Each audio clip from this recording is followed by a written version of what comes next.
আম্মা জান আয়েশা বলেন, মাসের পরে মাস চলে যেত, চুলায় আগুন জ্বলতো না, কিন্তু আমার নবীজির চেহারার দিকে যখন তাকাতাম, হাস্যোজ্জ্বল চেহারা দেখা মাত্রই আমাদের সমস্ত ক্ষুধা নিবারণ হয়ে যেত।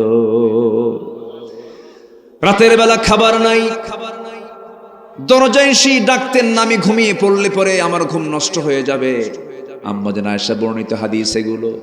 আমার নবীজি করতেন কি, সব স্ত্রীর দরজার সামনে দরজা ছিল না, কাঠ লাগানো কোনো দরজা ছিল না, সালার চট ছিল। শুধু আমি আয়েশা, আমার ঘরে একটা দরজা ছিল, কাঠের দরজা ছিল।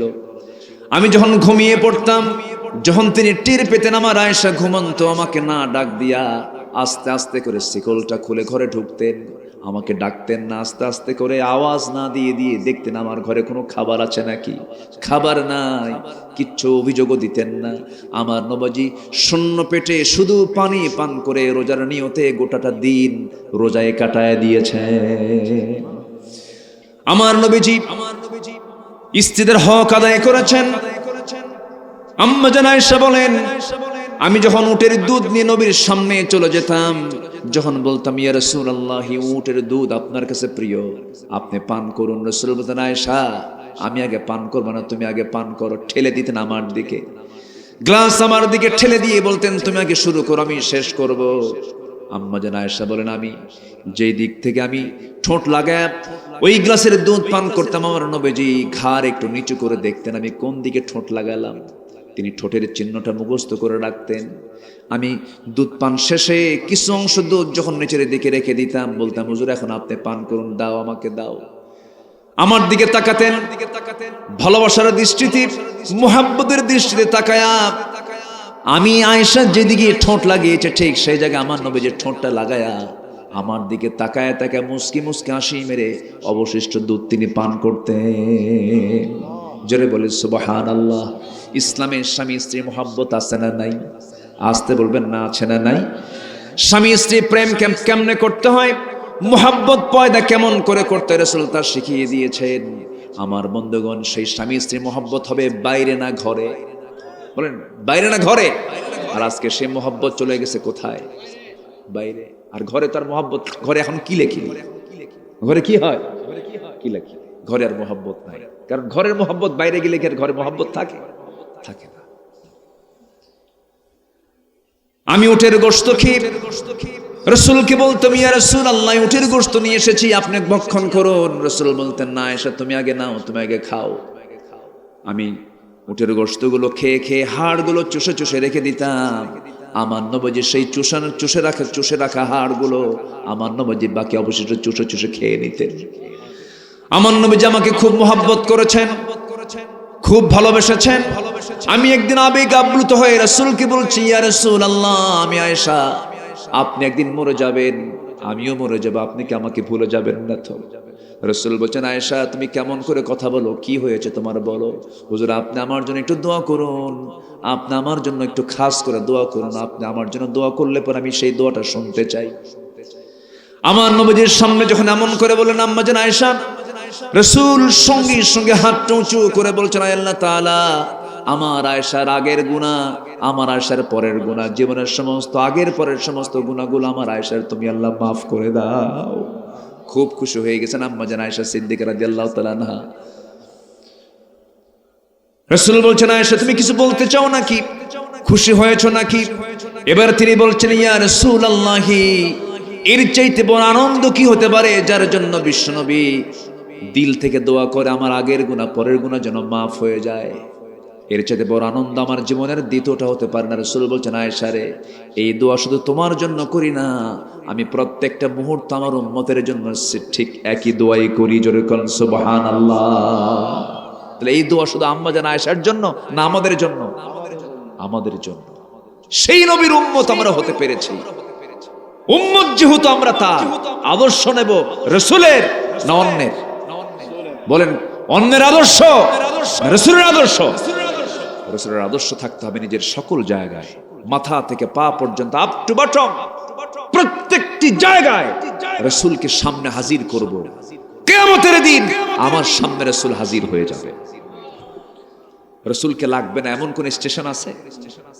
প্রত্যেকটা স্টেশনে রাসূলকে লাগবে, মিজানে লাগবে, কবরে লাগবে, পুলসিরাতে লাগবে, হাসরে লাগবে, প্রত্যেকটা জায়গায় রাসূল ছাড়া পার হওয়ার কোনো উপায় নাই। সম্মানিত ভাইয়েরা, অতএব এই দুনিয়ার জীবনে বসবাস করতে গিয়ে সেই নেতৃত্ব হারিয়ে অন্য নেতৃত্ব ধরে যদি রাসূলকে হারিয়ে ফেলি, সেই নেতৃত্ব মানার কোনো দরকার না। একটু মাথায় রাখবেন, আমি খুব দরদ দিয়ে কথাটা বলছি, একটু মনোযোগ দিয়ে শুনবেন। একটা লাইন, সেটা হলো এমন নেতা নির্বাচন করা যাবে না, এমন নেতা আমার জীবন অনুসরণ করা যাবে না যে নেতাকে হাসরের দিন একসঙ্গে তুলে হাজির হলে আমার বিপদ হবে। কারণ ইয়াউমা নাদউ কুল্লা উনাসিম বিইমামিহিম, আল্লাহ তাআলা কিয়ামতের দিন প্রত্যেক ব্যক্তিকে তার নেতা সহ ডাকবেন।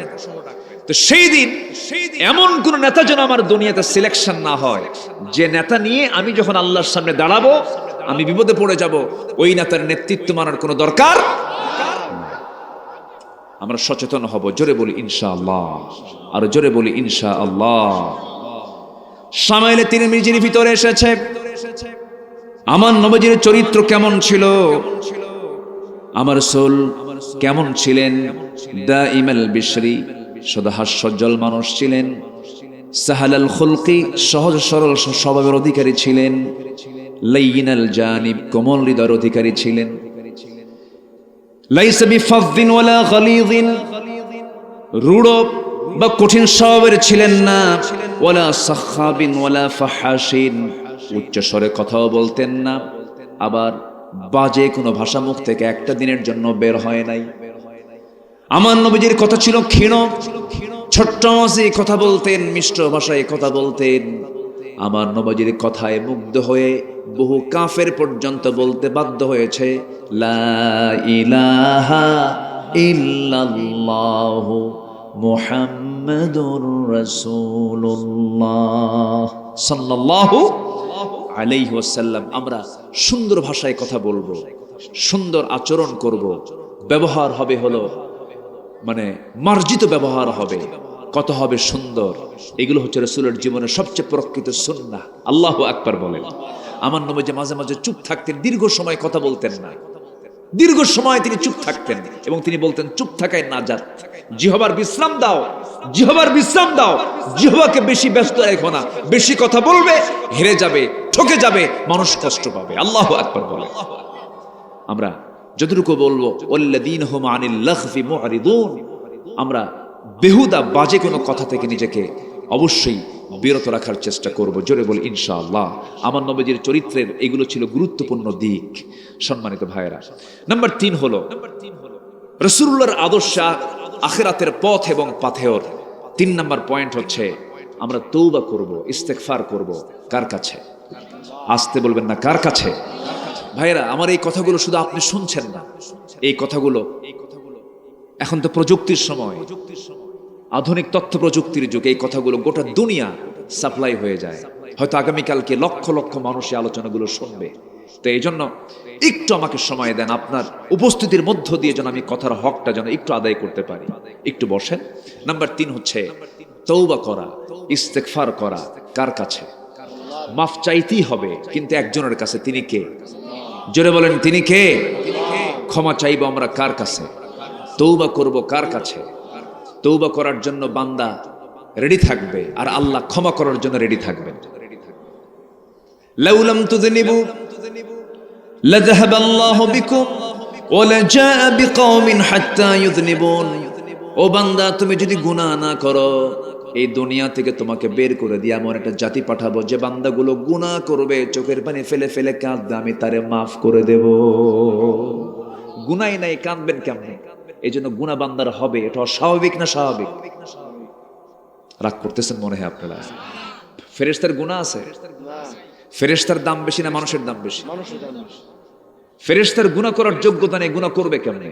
আর বান্দার গুনাহ করার যোগ্যতা আছে, এরপরও গুনাহ করে না আল্লাহর ভয়ে। এই জন্য মানুষের চাইতে, ফেরেশতার চাইতে মানুষের দাম বেশি। জোরে বলি সুবহানাল্লাহ। আমাদের গুনাহ করার যোগ্যতা থাকবে, কিন্তু গুনাহ করব না। কার ভয়ে? আল্লাহ পাক আমার সম্মানকে বাড়ায় দিবেন। যদি কোনো গুনাহ হয়ে যায়, আল্লাহর কাছে ক্ষমা চেয়ে নেব।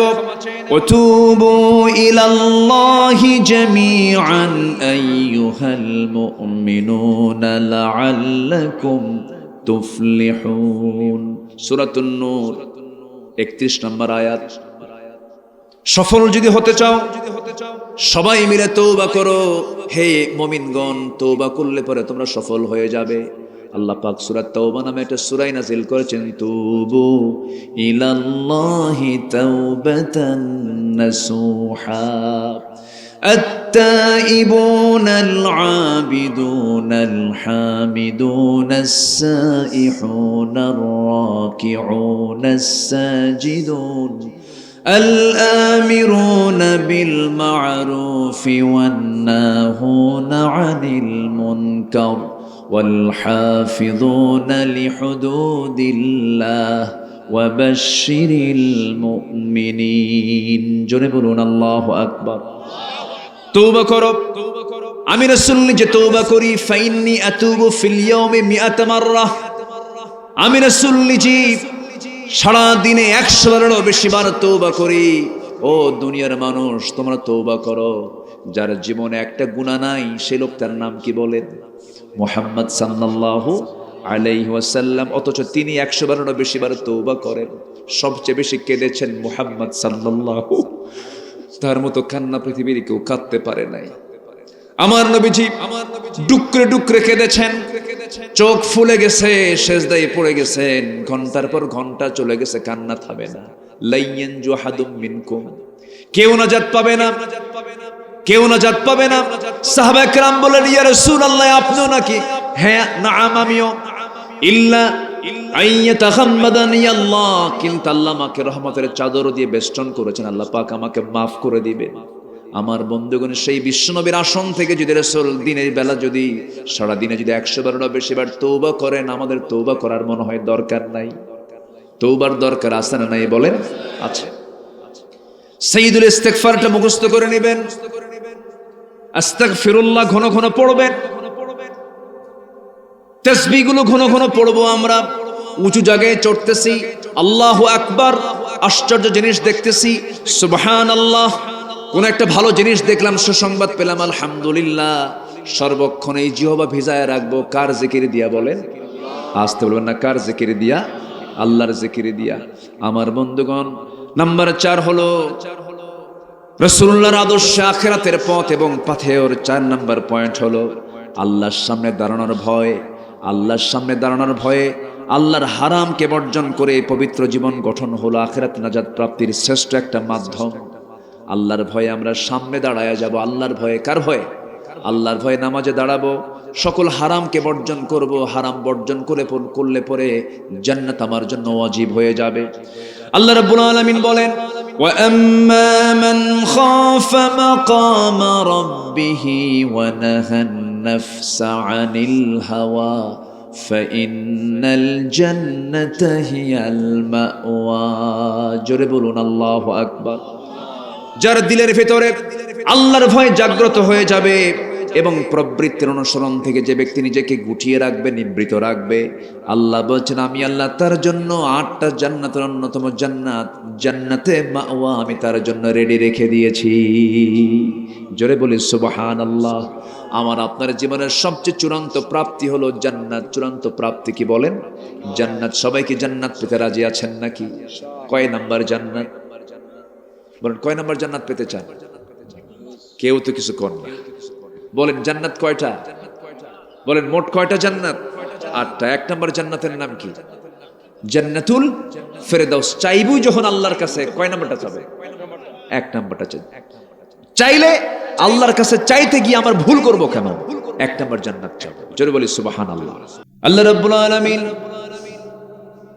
এই কিতাব সম্পর্কে শুধু জানিয়ে দিয়েছেন, ও দুনিয়ার মানুষ, এই কিতাবের তোমরা কোনো ক্ষতি সাধন করতে পারবে না। এই কিতাবের বিরুদ্ধে যতই ষড়যন্ত্র করো না কেন, আমি আল্লাহ নিজে তার দায়িত্ব নিয়েছি। ইন্না নাহনু নাযালনা যিকরা ওয়া ইন্না লাহু লাহাফিযুন। কোরআন নাযিল করেছি আমি, হেফাজত করব আমি। কার দায়িত্ব? আসতে বলবেন না। কার দায়িত্ব? আল্লাহর দায়িত্ব। আল্লাহ এই কিতাবকে হেফাজত করবে। পৃথিবীতে কোন হাফেজ এমন নেই, কোন কিতাবের হাফেজ এমন পাবেন না যেটার শুরু থেকে শেষ পর্যন্ত হুবহু মুখস্থ আছে। কোন ধর্মীয় কিতাবও নাই, কোন কিতাবও নাই, এক্সেপ্ট দ্য হোলি কোরআন। এই কোরআনের শুরু থেকে নিয়ে শেষ পর্যন্ত হাফেজ আমার দেশেই তো লাখ লাখ। আল্লাহু আকবার বলেন, আরো জোরে আল্লাহু আকবার। আবার জেলার মধ্যে আলেম উলামার দিক থেকে, হাফেজের দিক থেকে কোন জেলা আগায় আছে বলেন? মাদ্রাসা সবচেয়ে বেশি কোন জেলায়? মারামারি সবচেয়ে বেশি কোন জেলায়? মাশাআল্লাহ। মারামারি দরকারও আছে, মারামারি করতে হবে বাতিলের বিরুদ্ধে হকের পক্ষ অবলম্বন করে, ঠিক কিনা বলেন? মুসার হাতে আল্লাহ কি দিয়েছিলেন বলেন? কি দিয়েছিলেন? কাকে শায়েস্তা করার জন্য বলেন? বলেন কাকে? তো লাঠি তো হাতে নেওয়া ভালো, সুন্নাত তো, এটা খারাপ না, কিন্তু এই লাঠি হতে হবে, এই মোকাবেলা হতে হবে বাতিলের বিরুদ্ধে হকের পক্ষে স্ট্যান্ড হয়ে, হকের পক্ষে টিকে থেকে বাতিলকে মোকাবেলা করতে হবে। সম্মানিত ভাইয়েরা, আসুন আমি এক রাত মূল আলোচনার দিকে আস্তে আস্তে আমি চলে যাচ্ছি। আমার কথা সবাই বুঝতে পারছেন তো নাকি? কারো কোনো কষ্ট হচ্ছে না তো? বলি আলহামদুলিল্লাহ।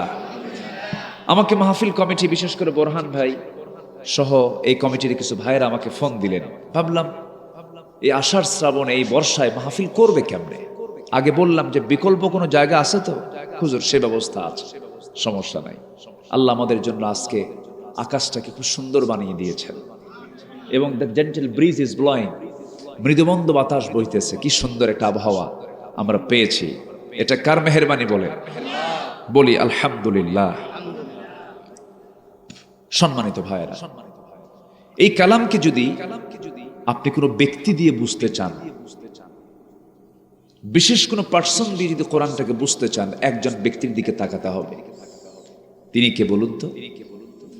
মুহাম্মদুর রাসূলুল্লাহ, মুহাম্মদুর রাসূলুল্লাহ সাল্লাল্লাহু আলাইহি ওয়াসাল্লাম। তাহলে কোরআন হচ্ছে আল্লাহ পাক আমাকে আপনাকে দিয়েছেন থিওরিক্যাল, আর এটার প্র্যাকটিক্যাল যে রূপ যিনি ছিলেন, বাস্তব রূপ যার মধ্যে আল্লাহ পাক পরিস্ফুটিত করেছেন, তিনি হচ্ছেন নবিয়ুনা সাইয়্যিদুনা মুহাম্মদ সাল্লাল্লাহু আলাইহি ওয়াসাল্লাম। এবং আল্লাহ তাআলা ক্লিয়ার করে দিয়েছেন সূরাতুল আহজাবের ভিতরে, আল্লাহ পাক তা জানিয়ে দিয়েছেন। আল্লাহ রাব্বুল আলামিন বলেন, لقد كان لكم في رسول الله أسوة حسنة لمن كان يرجو الله واليوم الآخر وذكر الله كثيرا। তোমাদের জন্য উত্তম আদর্শের বাস্তব নমুনা কাউকে বানানো হয় নাই, যাকে বানিয়েছি উসওয়া হাসানা করে তিনি হচ্ছেন কেউ নন, মুহাম্মদ সাল্লাল্লাহু। তিনি আবার কেমন কি চরিত্রের মানুষ? আল্লাহ পাক তার চারিত্রিক বিভিন্ন গুণাবলী বিভিন্ন জায়গায় প্লেস করেছেন, প্রেজেন্ট করেছেন। মহান রব্বুল আলামিন আরেক জায়গায় বলছেন, মুহাম্মাদুর রাসূলুল্লাহ والذين معه أشداء على الكفار رحماء بينهم تراهم ركعا سجدا يبتغون فضلا من الله ورضوانا سيماهم في وجوههم মিন আসারিস সুজুদ। জোরে বলুন আল্লাহু আকবার। তিনি কেমন ছিলেন? কোন চরিত্রের ছিলেন? কি তার আচরণ ছিল? সব আল্লাহ পাক এই কিতাবের মধ্যে তুলে ধরেছেন। কাফিরদের ব্যাপারে তিনি নরম ছিলেন না শক্ত ছিলেন? কাফিরদের ব্যাপারে তিনি কি নরম ছিলেন না শক্ত ছিলেন? শক্ত ছিলেন। আর ইমানদারদের মাঝে তিনি এত রহম দিলওয়ালা ছিলেন যে অন্যের ব্যথায় তিনি ব্যথিত হতেন। ইমানদারদের ব্যাপারে তিনি খুব দয়া পরবশ ছিলেন, আন্তরিক ছিলেন। আমার বন্ধুগণ, তার চারিত্রিক সনদ দিয়ে আল্লাহ রাব্বুল আলামিন চূড়ান্তভাবে একটা সূরার শুরুতেই বলে দিলেন, নুন ওয়াল কলমি ওয়া মা ইয়াসতুরুন মা আনতা বিনি'মাতি রাব্বিকা বিমাজনুন وإن لك لأجرا غير ممنون وإنك لعلى خلق عظيم জোরে বলুন আল্লাহু আকবার। তোমরা যে রাসূলকে মানো সে রাসূল সম্পর্কে আমি আল্লাহ বলছি, হে রাসূল আপনি হলেন উত্তম চরিত্রের অধিকারী। জোরে বলে সুবহানাল্লাহ। পৃথিবীতে যত মানুষ এসেছে এবং আসবে সব মানুষের উপরে যার শ্রেষ্ঠত্ব, সব নবীর উপরে যার শ্রেষ্ঠত্ব, সব মানুষের সম্মানের উপরে যার সম্মান, তিনি হচ্ছেন আমাদের প্রাণ প্রিয় রাসূল জনাবে মুহাম্মদুর রাসূলুল্লাহ সাল্লাল্লাহু আলাইহি ওয়াসাল্লাম। সম্মানিত ভাইয়েরা, সেই রাসূলের আদর্শে আখিরাতের পথ এবং পাথেয় আজকের আমার আলোচনার সাবজেক্ট হচ্ছে সেই বিশ্বনবীর আদর্শে আখিরাতের পথ এবং পাথেয়। এই বিষয়ে আমি 10টি পয়েন্টকে সামনে রেখে কিছু কথা আমি বলতে চাচ্ছি। একটু সময় লাগবে, আমাকে সময় দেওয়া যাবে তো? সবাই দিতে রাজি আছেন? জোরে বলি ইনশাআল্লাহ। সম্মানিত হাজিরিন, আসুন আমরা ধীরে ধীরে পয়েন্টগুলোর দিকে চলে যাই। আমরা ঈমান এনেছি, এখানে কি অন্য ধর্মের কোনো লোক মনে হয় আজকে আসেন নাই? বহু মাহফিল আমি অন্য ধর্মের মানুষও পাই, যেরকম বিশেষ করে গোপালগঞ্জ, ফরিদপুর, তারপরে কিছু কিছু জেলা আছে নওগাঁ, খুলনা, সাতক্ষীরা, কিছু কিছু জনপদ আছে। আমি এক মাহফিলে, মনে হয় এটা টঙ্গীপাড়ার একটা মাহফিলে, কোটালীপাড়ার একটা মাহফিল, আমি বললাম যে আজকের মাহফিলে অন্য ধর্মের ভাইয়েরা কয়জন আসছেন? দেখি যে 70% অন্য ধর্মের ভাইয়েরা, আর বাকি 30% মুসলিম ভাইয়েরা। বলেন তাহলে কোরআন মনে হয় তাদের ব্যাপারে কোনো বক্তব্য দেয় নাই নাকি? আসতে বলে তাদের ব্যাপারে কোরআনের বক্তব্য আছে না নাই? বলেন। আমার নবীজি যে দাওয়াতি কাজ করেছেন, এই দাওয়াতি কাজগুলো কি মুসলমানদের মাঝে বেশি করেছেন না অমুসলিমদের মাঝে বেশি করেছেন? অমুসলিমদের মাঝে। আমরা মূলত এখানে যে কথা বলতে আসছি এটা এক প্রকার তালিম, কিন্তু এটা তালিম।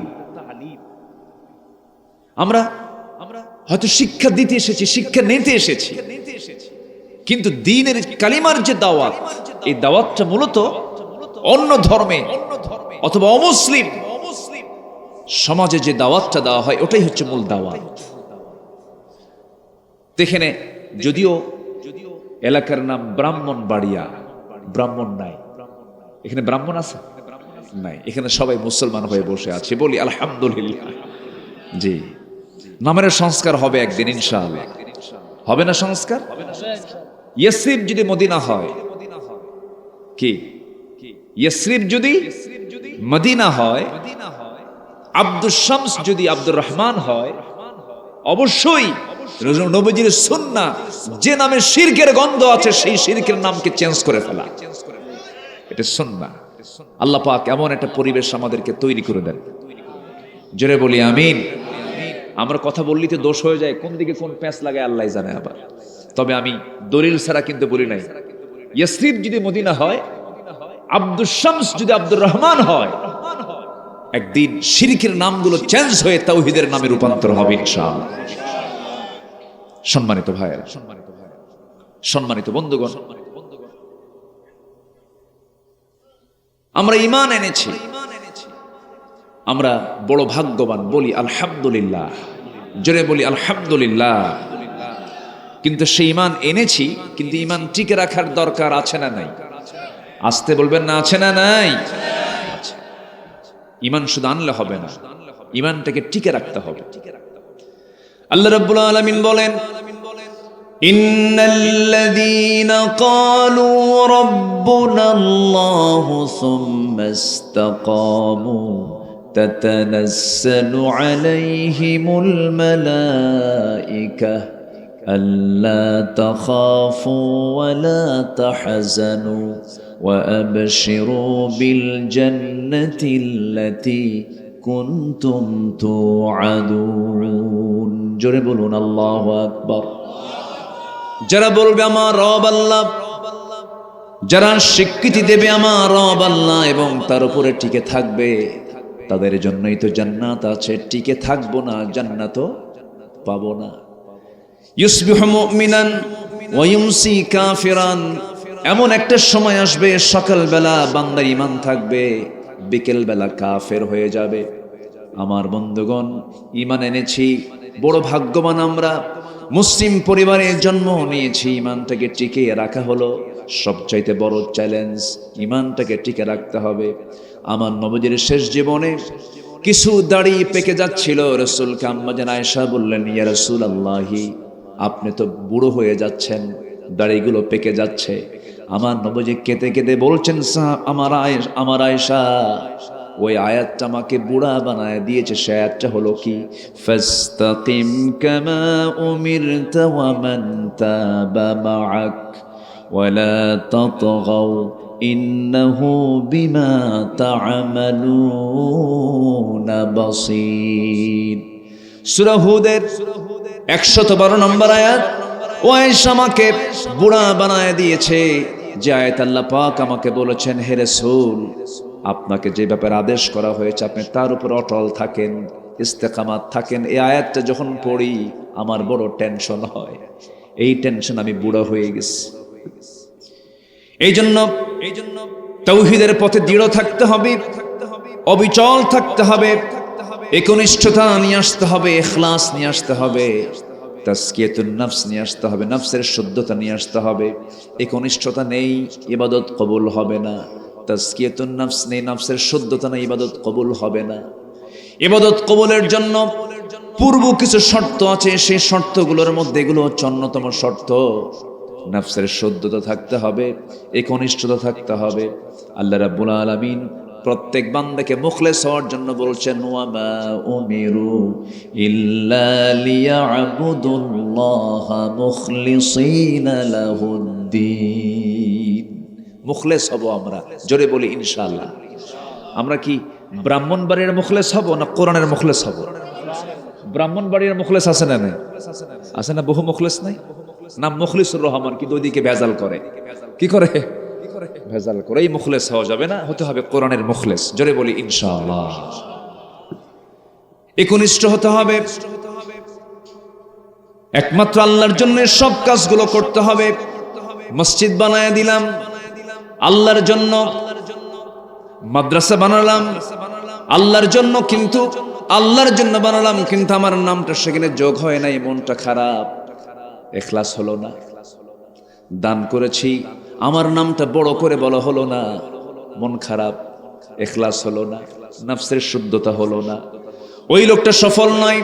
সফলকে আল্লাহ রাব্বুল আলামিন বলেন, قد أفلح من تزكى وذكر اسم ربه فصلى بل تؤثرون الحياة الدنيا والآخرة خير وأبقى إن هذا لفي الصحف الأولى صحف إبراهيم وموسى জোরে বলুন আল্লাহু আকবার। সফলকে যার মধ্যে তিনটা জিনিস থাকবে সে হলো সফল। কার কথা? যার ভিতরে তিনটা জিনিস যার মধ্যে থাকবে সে হলো মহা সফল। নাম্বার হলো যে ব্যক্তি নফসকে শুদ্ধ করতে পেরেছে, নফসকে শুদ্ধতার মধ্যে আনতে পেরেছে। নাম্বার 2 হলো যার জিহ্বাটা আল্লাহর জিকিরে ভিজাতে পেরেছে। এই জিহ্বাটা আল্লাহ পাক আমার আপনার জিহ্বাটা শুকনা রেখেছেন না ভিজানো রেখেছেন? কি শুকনা না ভিজানো? জিহ্বার চতুর্পাশে লালা আছে না নাই? সে লালাটা কি স্বাদের? না, কোনো স্বাদ নাই, কিন্তু লবণও না, কোনো স্বাদও না, মিষ্টিও না, লবণও নয়, টকও নয়। একই দেহ, জিহ্বার লালার ভিতরে কোনো স্বাদ নাই। আবার একটু উপরে যান, চোখের দিকে যান, চোখের পানিগুলো কেমন? লবণাক্ত। তাহলে এখান থেকেও রস বের হয়, চোখ থেকেও পানি বের হয়। চোখের পানি লবণ, আর জিহ্বার পানি হচ্ছে স্বাদহীন, একটা অন্যরকম অনুভূতি, এর কোনো স্বাদ নাই। আবার গা থেকে যে পানিগুলো বের হয় এটা আবার লবণ। একই দেহ বিভিন্ন মেশিন দিয়ে সাজিয়ে রেখেছেন যিনি, তিনি আমার কে? আসতে বলবেন না, তিনি আমার কে? আল্লাহ বলছেন, বান্দা আমি তোমার জিহ্বাটাকে ভিজিয়ে রেখেছি, শুকনা করি নাই, ভাটার মধ্যে দেই না, জোয়ারে রাখছি। তোমার জিহ্বা আমি পানির জোয়ারে রেখে দিয়েছি, জিহ্বা ভিজায় দিয়েছি, কারো জিকির করার জন্য নয়, কোন দুনিয়ার নেতার জন্য জিকির করার জন্য দেই নাই, আমার নামের জিকির করার জন্য তোমার জিহ্বা আমি ভিজিয়ে রেখেছি। এত তেল মারা ভালো না। আমার দেশে তেল মারা নেতা, তেল মারা নেতা কম না বেশি? আসতে বলো, কম না বেশি? শুধু 54 বছরের তেল মারতেই দেখলাম, শুধু তেল মারে। যে দল ক্ষমতায় আসে খালি তেল মারে। হ্যাঁ, শুধু তেল মারা, তেল মারা রাজনীতি চলছে আমার দেশে 54 বছর যাবত। হবে না কেন? কারণ আমার দেশে তো আপেল গাছ নাই যে দুই একটা বিজ্ঞানী নিউটন বের হবে। আপেল কেন নিচে পড়লো? আপেল কেন উপরে গেল না? এই গবেষণা করতে করতেই মাধ্যাকর্ষণ শক্তি আবিষ্কার করে ফেললো বিজ্ঞানী নিউটন, তাই না? এখন আমার দেশে তার আপেল নাই, আছে হলো সরিষার তেল। কি আছে? খালি তেল মারে।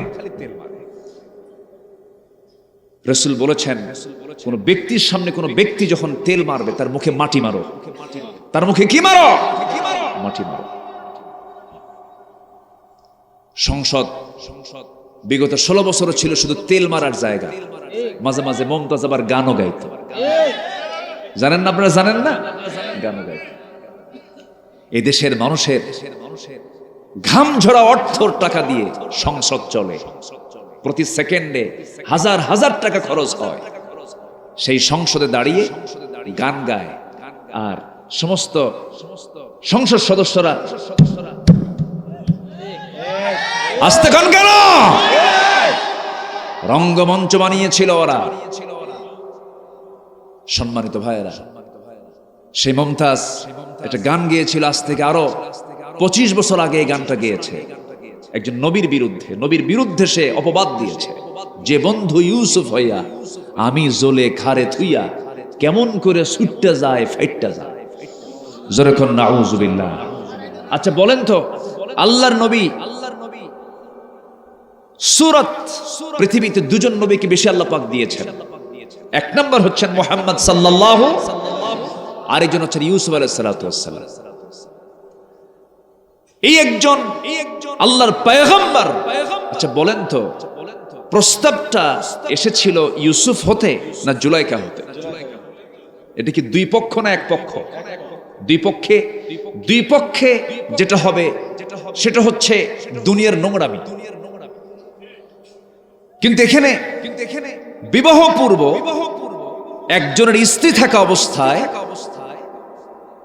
আজিজে মিসর, মিশরের রাজার স্ত্রী জুলাইখা তার স্বামী থাকা অবস্থায় একজন আল্লাহর নবীকে প্রস্তাব দিচ্ছে। তিনি বললেন, তুমি আমার প্রশংসা করছো, আমার প্রশংসা না করে তুমি আল্লাহর প্রশংসা করো।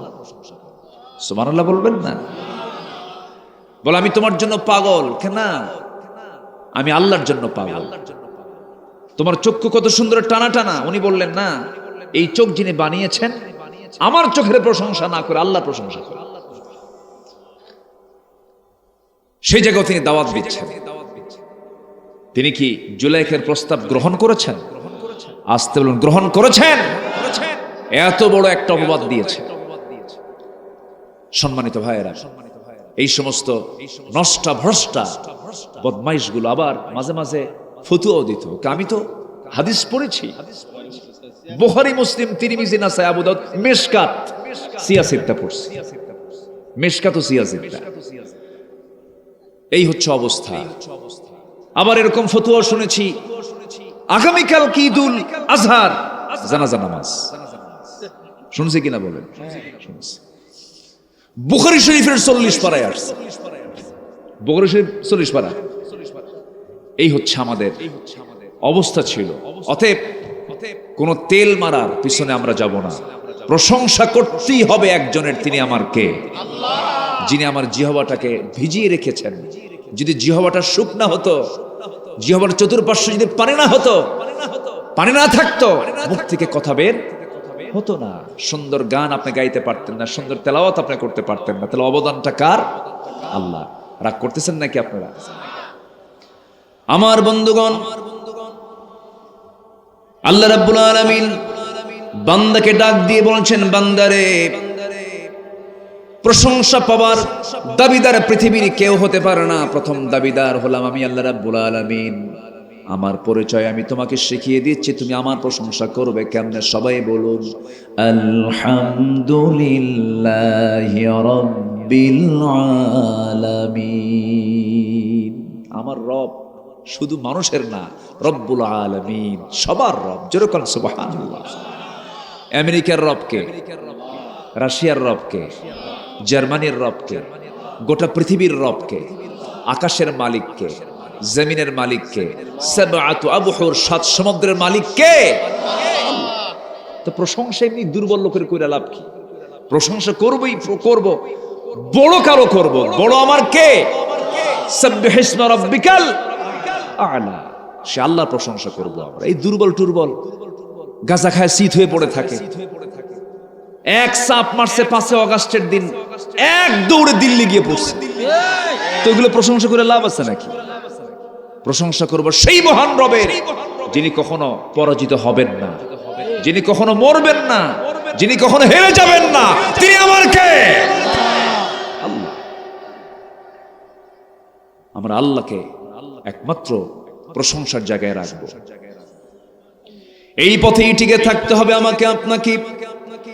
আল্লাহ রাব্বুল আলামিন বলছেন, বান্দারে, আমাকে ভুলে যাবি না, তুই আমাকে স্মরণ করবি, আমিও তোকে স্মরণ করব। তুই যখন আমার দিকে 1 হাত আগাস, আমি তোর দিকে 10 হাত আগাই। যখন কোনো বান্দা আল্লাহর দিকে 1 পা আগায় আসে, আল্লাহ তার দিকে 10 পা আগায় আসেন। এটা আল্লাহর কথা। বান্দা, তুই আমাকে ডাকবি, আমি তোকে অবশ্যই ডাকে সাড়া দেব।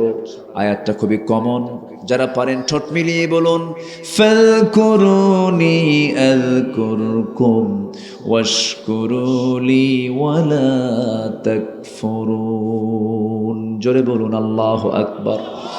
আরেক জায়গায় বলছেন, এখানে হলো জিকির, আরেকটা জায়গায় হলো শুকর। লাইন শাকারতুম লাযীদান্নাকুম ওয়া লাইন কাফারতুম ইন্না আযাবী লাশাদীদ। আমার শুকর আদায় করবে, লাযীদান্নাকুম, নুনে তাকিদ লামে তাকিদ, সব বাড়ায়া বাড়ায়া দেব। আমার শুকর আদায় করবে, সব নিয়ামতের দরজা আমি তোমার জন্য খুলে দেব। জোরে বলি সুবহানাল্লাহ। শুকরিয়া আদায় করব কার? আল্লাহ। ফিকির করব আল্লাহর, জিকির করব আল্লাহর। শুধু জিকির করলে হবে না, ফিকিরও করতে হবে। আবার শুধু ফিকির করলে হবে না, জিকিরও করতে হবে। আল্লাহ রাব্বুল আলামিন বলছেন, আল্লাযীনা ইয়াযকুরুনাল্লাহা কিয়ামান ওয়া কুউদান ওয়া আলা জুনুবিহিম ويتفكرون في خلق السماوات والأرض ربنا ما خلقت هذا باطلا سبحانك فقنا عذاب النار। জোরে বলি আল্লাহু আকবার। জিকির করব আল্লাহর, ফিকির করব আল্লাহর সৃষ্টি রাজিগুলোকে নিয়ে। আকাশ নিয়ে চিন্তা করব, জমিন নিয়ে চিন্তা করব, মখলুক নিয়ে চিন্তা করব। সবগুলোকে নিয়ে চিন্তা করে শেষমেশ আমার মুখ থেকে আপনা আপনি বের হয়ে যাবে, প্রশংসা মূলত কারোই নয়, আলহামদুলিল্লাহি রাব্বিল আলামিন। আমি যখন পৃথিবীতে আসি নাই, কার পেটে ছিলাম? বলেন, কার পেটে ছিলাম? মায়ের পেটেও যখন আসি নাই, তখন কোথায় ছিলাম? রুহের জগতে ছিলাম। সেই রুহের জগৎ থেকে আল্লাহ পাক মার জগতে, মার পেটের জগতে আল্লাহ পাক পাঠায় দিলেন একটা ঝুলন্ত, আমার কোনো উল্লেখযোগ্য পরিচয় ছিল না, ঝুলন্ত করে, আলাপ করে খালাকাল ইনসানা মিন আলাক, ঝুলন্ত করে। আলাক হচ্ছে ঝুলন্ত কিছু, যোগ সদৃশ এমন একটা কিছুকে আলাক বলা হয়। সেই মার পেটের মধ্যে ছিলাম আমরা কয় মাস? একটু জোরে বলেন, কয় মাস? যারা বললেন না তারা মনে থাকেন নাই নাকি? 10 মাস 9 মাস ছিলাম আমরা। আচ্ছা আচ্ছা, এই 10 মাস আল্লাহ পাক জামারকে ওই ছোট্ট একটা জায়গার মধ্যে রাখলেন। বলেন তো ওই জায়গায় কোনো লাইট টাইট ছিল? বলেন, কোন আলোর ব্যবস্থা ছিল? পৃথিবীর একটা কারখানা আপনি দেখান যে কারখানা আলো ছাড়া চলে? আছে? আলো ছাড়া চলে এমন কোন কারখানা আছে? এক্সেপ্ট মায়ের পেট, যেখানে মানব জন্ম হয়, মানব সৃষ্টি যে জায়গায়, যে কারখানায় আল্লাহ পাক এমন একটা জায়গা আমাকে বানালেন নিখুঁত করে, নিকষ কালো অন্ধকার। সেই মার পেটের ভিতরে কি নিখুঁত করে আমাকে সুন্দর করে মাথা থেকে পা পর্যন্ত নিখুঁত করে বানালেন। তিনি আমার কে? আসতে বলেন, তিনি আমার কে? এবং বলছেন, বান্দা আমি কেমন করে সৃষ্টি করছি দেখ।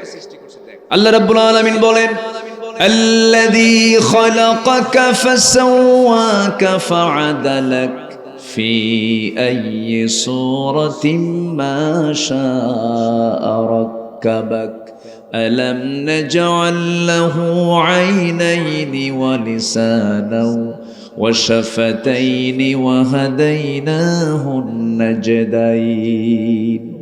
কি সুন্দর টানা টানা চোখ দিলাম, সুন্দর দুটো ঠোঁট দিলাম, সুন্দর একটা জিহবা দিলাম। সেই জিহবার মধ্যে কোনো হাড় দিলাম না, একদম একটা গোশতের টুকরা বানায় দিলাম, কোনো হাড় রাখি নাই। কেন? এই জিহবা দিয়ে শক্ত কোনো কথা বলবি না।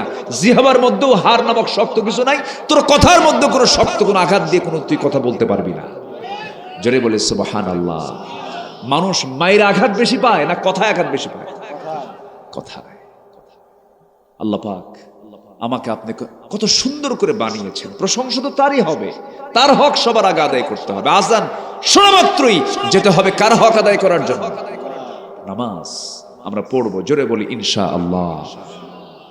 তাহলে ঈমান এনেছি, ঈমান টিকে রাখবো। জোরে বলি ইনশাআল্লাহ।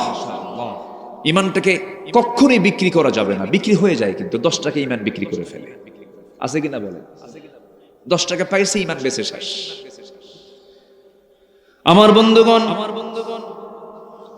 আমার নবীজি সব চাচা ইসলাম কবুল করেন নাই। যেমন আবু তালেব, যার ঘরে আমার নবীজি বাপকে হারিয়ে দাদাকে হারিয়ে যে ঘরে বড় হয়েছেন, সেই চাচার নাম কি বলেন? আবু তালেব। আবার আলীর মতো মানুষ, জাফর রাদিয়াল্লাহু আনহুর মতো মানুষ, সাহাবী, দুজন দামি দামি সাহাবীর বাবার নাম আবু তালেব। এই আবু তালেবের ঘরে আমার নবীজি দীর্ঘ সময় পাড়ি দিয়েছেন। তার মুখের ভাষা শিখেছেন, তার হাতের ব্যবসা শিখেছেন, তার হাত ধরে তিনি ব্যবসা শিখেছেন। বিদেশ পাড়ি দিয়েছেন, সফর করেছেন। এই আবু তালেব ইসলাম কবুল করতে পারেন নাই। কিন্তু আমার নবীজি আরেকজন আপন চাচা আবার কালিমা পড়েছেন, সাইয়্যিদুশ শুহাদা আমির হামজা রাদিয়াল্লাহু তাআলা আনহু। তিনি ইসলাম কবুল যখন করলেন, আমির হামজা বলছেন, আমার ভাতিজা মুহাম্মদ দিন গ্রহণ করেছি আমি, ওমর দিন গ্রহণ করেছে। আজকের থেকে দিন প্রচার আর গোপনে নয়, প্রকাশ্যে শুরু হয়ে যাবে। জোরে বলে সুবহানাল্লাহ। সাইয়্যিদুশ শুহাদা আমির হামজা নাম শুনলে কি মনে হয়? দুর্বল না মজবুত? বলেন, দুর্বল না মজবুত? আমির হামজা রাদিয়াল্লাহু তাআলা আনহু আমার নবীজির আপন চাচা ছিলেন, খুব সাহসী মানুষ ছিলেন। বদর যুদ্ধে তিনি একা 32 জন কাফেরকে দুনিয়া থেকে বিদায় করে দিয়েছেন, একা একা। আমার নবীজির হাতে যখন বায়াত নিলেন, সাইয়্যিদুশ শুহাদা আমির হামজার কালিমা গ্রহণ, এই জন্য বিশাল বড় তীরবিদ্ধর মতো আঘাত পেয়ে গেল আবু জেহেলের শিবিরে। বিশাল বড় একটা ধাক্কা শুরু হয়ে গেল। আবু জেহেল বলে ফেললো, আবু তালেব শোনো, আমরাও কুরাইশ, তুমিও কুরাইশ, কিন্তু আমাদের সেন্টিমেন্ট আঘাত করছে তোমার ভাতিজা মুহাম্মদ। তার পথ ছেড়ে দাও, নচেত মুহাম্মদকে আমাদের হাতে তুলে দাও, নচেত শক্ত একটা সিদ্ধান্তের দিকে আমরা চলে যাচ্ছি। সঙ্গে সঙ্গে আবু তালেব যদিও কাফের, আমি আমার ভাষায় মাঝে মাঝে বলি ভদ্র কাফের। কি কাফের? ভদ্র কাফের, বেদব না, একটু ভদ্রতা ছিল তার মধ্যে। আবু তালেব সেই সময় বলে ফেললেন, আবু জেহেল শুনে রাখো, আমি তোমার ধর্ম মেনে চলি, আমি আমার বাপদাদার ধর্ম মেনে চলি, কিন্তু ভাতিজা মুহাম্মদকে আমি দারুণ ভালোবাসি, তার ধর্মকেও ভালোবাসি, কিন্তু মানতে পারি না। আমি আমার ছেলে আলীকে তার হাতে তুলে দিয়েছি, আমার ছেলে জাফরকে তার হাতে তুলে দিয়েছি, তার ধর্মটা অত্যন্ত ভালো, আমি খুব পছন্দ করি, কিন্তু মানতে পারি না। কিন্তু আমি তোমাকে চূড়ান্ত কথা বলে দিলাম, আমার জীবনের শেষ নিঃশ্বাস থাকা পর্যন্ত মুহাম্মদকে আমি তোমার হাতে তুলে দিতে পারবো না। জোরে বলি আল্লাহু আকবার। আল্লাহ পাক এই সমস্ত ইতিহাসগুলো বান্দার সামনে কেন করে দিয়েছেন? হেদায়েতের মাপকাঠি, হেদায়েতের চাবি একমাত্র কার হাতে বলেন? আসতে বলবেন না, কার হাতে? নবীর ঘরের মানুষ কালিমা পড়তে পারছে না, অতএব ব্যক্তির হাতে হেদায়েত নয়, হেদায়েত কার হাতে? আল্লাহর হাতে। আল্লাহর হাতে হেদায়েত, এটা মানতে হবে। ইহদি আল্লাহু মান ইয়াশা, আল্লাহ পাক যাকে চান তাকে হেদায়েত দেন। ওইদিকে আবু জেহেলদের মাঝ থেকে চূড়ান্ত সিদ্ধান্ত হয়ে গেল, সবাই বলে ফেললো, আমরা তোমাদেরকে বয়কট করলাম। আবু তালেব বললেন, ঠিক আছে বয়কট মানলাম, তবু মুহাম্মদকে তোমাদের হাতে তুলে দিতে পারবো না। সেই বয়কটের নাম হলো ইতিহাসের ভাষায় শিব আবু তালিব। সেই শিব আবু তালিবই 3টা বছর পাহাড়ের পদদেশে তারা বয়কটে থাকলেন। দুনিয়ার জেলখানায় বিড়ি পাওয়া যায়, খাবার তো আছে, বিড়িও পাওয়া যায়। দুনিয়ার জেলখানায় ফ্যানও পাওয়া যায়, লাইট পাওয়া যায়। দুনিয়ার জেলখানায় সব কিছুই মিলে যায়, কিন্তু আমার নবীর জেলখানার সঙ্গে পৃথিবীর কোনো জেলখানা মিলবে না। কথাবার্তা বন্ধ, লেনদেন বন্ধ, খাবার বন্ধ। মাঝে মাঝে বহুদিন পর পর মাঝে মাঝে বৃষ্টি হতো। সেই পাহাড়ের উপরে যখন বৃষ্টির পানি পড়তো, ওই বৃষ্টির পানিতে কিছু দুর্বা ঘাস জন্মাতো। সেই দুর্বা ঘাসটা টেনে টেনে মুখে নিয়ে চাবায় চাবায় তারা ক্ষুধা নিবারণ করেছে। খাবার না পেয়ে সাহাবে কেরাম বাবলা গাছের কাটা যুক্ত ছাল টেনে টেনে ছিঁড়ে পেরে নিয়া মুখে যখন চাবাতে নিয়েছেন, চাবানোর আগেই ওই বাবলা গাছের কাঁটাগুলো ঠোঁটের মধ্যে ঢুকে গিয়ে রক্ত ফিঙ্কি দিয়ে পড়া শুরু হয়ে গেছে। খাবার খেতে পারেন নাই। 3.5 বছর তারা এই বয়কটে থেকেছেন। আমার নবীর কলিজার টুকরা, আদরের দুলালি, সর্বকনিষ্ঠ মেয়ে সন্তান ফাতিমা রাদিয়াল্লাহু তাআলা আনহা অল্প বয়সে দুনিয়া থেকে বিদায় হওয়ার মূল কারণ ছিল এই ক্ষুধার কারণে। এমন রোগে তিনি আক্রান্ত হলেন, নবীর ইন্তেকালের মাত্র 6 মাসের মাথায় তিনি দুনিয়া থেকে বিদায় হয়ে গেছেন। এরকম করে সাহাবায়ে কেরাম ক্ষুধা সহ্য করতে না পেরে শেষ পর্যন্ত তারা ছাগলের খাবার পর্যন্ত খেতে বাধ্য হয়েছেন। খাবার না পেয়ে তাদের পায়খানাগুলো, তাফসীরে এসেছে, পায়খানার মতো, ছাগলের পায়খানার মতো কটকটা হয়ে গেছে। কোষ্ঠকাঠিন্য রোগে তারা রোগাক্রান্ত হয়ে পড়েছেন। এত কষ্ট, এত যন্ত্রণা। সাহাবে কেরাম যখন একটু বাহির থেকে ভিতরের দিকে যেতেন, ছোট্ট ছোট্ট বাচ্চাদের, এরপরে তার মাদের কান্নার আওয়াজ তাদের কানে যখন আসতো, মনে হতো কি যেন একটা বিশাল বড় ধাক্কা তাদের কলিজায় আঘাত লাগছে। এত কষ্ট, এত যন্ত্রণার মধ্যেও তারা বলে ফেলেছেন, না না সব ছাড়বো, কিন্তু আমি আল্লাহকে ছাড়বো না। আশহাদু আল্লা ইলাহা ইল্লাল্লাহু ওয়াহদাহু লা শারীকা লাহু ওয়া আশহাদু আন্না মুহাম্মাদান আবদুহু ওয়া রাসূলুহু। প্রেক্ষাপট যখন আসলে একটু বলি ফেলি। ওই যে আবু জেহেলরা চুক্তি করে ফেলল, বয়কট করে ফেলল। সেই লিখিত যে চুক্তিটুকু ছিল, সেই চুক্তিটা তারা কাবা শরীফের ভিতরে কোথাও হ্যাঙ্গিং করে লিখে রেখেছিল। রাসূলকে বললেন, আবু তালেব, মুহাম্মদ এত কষ্ট আমরা সই কেমনে? রাসূল বলছেন, চাচা, যে চুক্তিনামা ওই কাবা শরীফের ভিতরে তারা লিখে রেখেছে, সেই চুক্তিনামাটা ওই পোকা খেয়ে ফেলে দিয়েছে। এই কথা যখন আবু তালেব শুনলেন, আবু তালেব জানতেন আমার ভাতিজা মুহাম্মদ কোনদিন একটা মিথ্যা কথা বলতে পারে না। এই কথা যখন কাফিরদের কানে যখন চলে গেল, পরীক্ষা স্বরূপ যখন তারা দেখে ফেলেছে, দেখে ফেলার সঙ্গে সঙ্গে নবুয়তের সত্যতা তারা বুঝতে পেরেছে। আবু জেহেল তো জ্ঞানী মানুষ ছিল, আবু জেহেল তো এত জ্ঞানী মানুষ ছিল যে উটের পায়খানা দেখে সে বলতে পারতো এটা কোন গোত্রের উট, উটের পদচিহ্ন দেখে বলতে পারতো এটা কোন গোত্রের উট। আবু জেহেলের নাম তো আবু জেহেল ছিল না, আবু জেহেলের নাম ছিল আবুল হাকাম, জ্ঞানের পিতা। এত বড় জ্ঞানী মানুষ, এত বড় মেধাবী মানুষ আবু জেহেল মুহাম্মদকে চিনবে না এটা ভুল কথা। সে 100% রাসূলকে চিনতে, এটা আল্লাহর নবী। বদর যুদ্ধের দিন আবু জেহেল যখন 1000 সৈন্য নিয়া লোহিত সাগর ঘেঁষে ঘেঁষে যখন বদর প্রান্তর পর্যন্ত চলে গিয়েছে, সমস্ত কুরাইশ এক জায়গায় হয়ে নেতা আবু জেহেলকে বলে ফেলল, আবু জেহেল শত শত মাইল পাড়ি দিয়ে আমরা বদর প্রান্তর পর্যন্ত চলে আসলাম যার বিরুদ্ধে যুদ্ধ করার জন্য। আজকে সবাই মিলে প্রশ্ন করি, আবু জেহেল সত্যি করে বলো তো মুহাম্মদ লোকটা কেমন? আবু জেহেল বলে, আকাশের নিচার জমিনের উপরে আমার চোখে মুহাম্মদ বিন আব্দুল্লাহর চাইতে ভালো মানুষ আর আমার চোখে পড়ে নাই। সবাই মিলে বলে ফেললো, আবু জেহেল তাহলে যুদ্ধ করতে আসলাম কেন? আবু জেহেল বলে ফেললো, যুদ্ধ করতে আসার কারণ তো তার চরিত্রের বিরুদ্ধে কোনো অবস্থান নয়।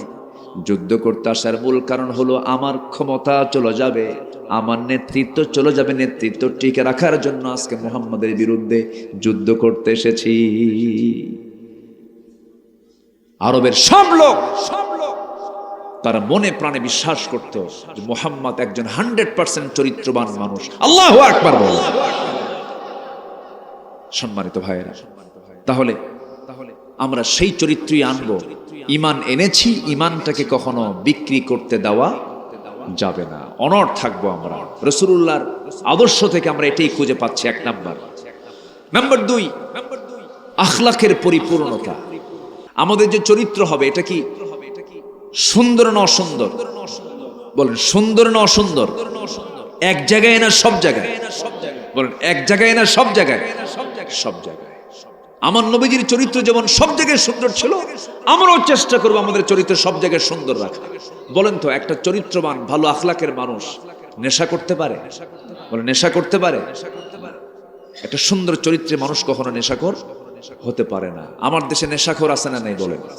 অনেক ভদ্রবেশী মসজিদ কমিটির সভাপতি, কেউ জানে না, সুন্দর চেহারা, মুখে দাড়িও আছে, মাঝে মাঝে নাইট ক্লাবে যায়। মাঝে মাঝে কি ক্লাবে যায়? নাইট ক্লাবে চলে যায়। এটা আখলাকের পরিপূর্ণতা হলো না। আপনি নামাজি, আপনি মসজিদে নামাজ পড়ছেন, আপনি সভাপতির পদ নিয়ে আছেন, আপনি নেশা করছেন, আপনার আখলাক পরিপূর্ণ হলো না, আপনি অপরিপূর্ণ, আপনি মুনাফিক চরিত্রের অধিকারী হয়ে গেলেন। ইমানদার কখনো আখলাকের অপরিপূর্ণ রূপ হতে পারে না। ইমানদারের রূপ হবে আখলাকের অপরিপূর্ণ না পরিপূর্ণ? পরিপূর্ণ। আল্লাহ রাব্বুল আলামিন তার রাসূলকে চারিত্রিক সনদ দিয়েছেন, যে আয়াতটা আমি কিছুক্ষণ আগেই বলেছি। আল্লাহ পাক তার রাসূলকে বলছেন, হে রাসূল, আমি আপনাকে সুমহান চরিত্র অধিকারী বানিয়ে দিয়েছি। আমার নবীজির ভিতরে এমন কোন গুণ নাই যা অনুপস্থিত ছিল। ঘরের মধ্যে যেতেন, স্বামী হয়ে যেতেন, বাচ্চাদের সামনে যেতেন, বাবা হয়ে যেতেন, নাতির সামনে যেতেন, নানা হয়ে যেতেন, যুবকের সামনে দাঁড়াতেন, যুবকের বন্ধু হয়ে যেতেন, মুরব্বির সামনে দাঁড়াতেন, সম্মানজনক ব্যক্তিত্ব রূপ নিয়ে নিতেন, নামাজে দাঁড়াতেন, ইমাম হয়ে যেতেন, যুদ্ধে যেতেন, যোদ্ধা হয়ে যেতেন। সমস্ত গুণগুলো উপস্থিত বানিয়ে দিয়েছেন, যার মধ্যে তিনি আমার কে। আমরা দুর্বল কোন আদর্শ পাইনি, আমরা এমন একটা আদর্শ পেয়েছি যে আদর্শের সনদ দিয়েছেন। তিনি কে? আল্লাহ পাক। আমার নবীজি মজা করতেন। এক বুড়ি মহিলাকে দেখলেন, বুড়ি মহিলাকে দেখে কৌতুক করে বললেন, এই বুড়ি কোনোদিন জান্নাত পাবে না। হ্যাঁ, বুড়ি তো কাঁদতে কাঁদতে মরার দশা। রাসূল বলছেন, বুড়িমা কাঁদেন কেন? আপনার মুখ থেকে বের হয়ে গেছে আমি জান্নাত পাবো না, আমার কি আর সুখ আছে? আমি তো শেষ। আমার রাসূল কিছুক্ষণ পর মুস্কি হাসি মেরে বললেন, কে বলেছে আপনি জান্নাত পাবেন না? জান্নাত পাবেন বুড়ি হয়ে নয়, ষোড়শী হয়ে। জোরে বলি সুবহানাল্লাহ। আমার নবীজি এক কালো নিকশ কৃষ্ণাঙ্গ নারীকে দেখে বললেন, এই কালো মহিলা কোনোদিন জান্নাত পাবে না। মহিলা তো কাঁদতে কাঁদতে অস্থির হয়ে যাচ্ছে। রাসূল বলছেন, কাঁদেন কেন? কাঁদো কেন? কি হয়েছে? আমি তো জাহান্নামী, আপনি বলে দিয়েছেন। রাসূল বলেন, তোমার এই সুরত নিয়ে তুমি জান্নাত পাবা না।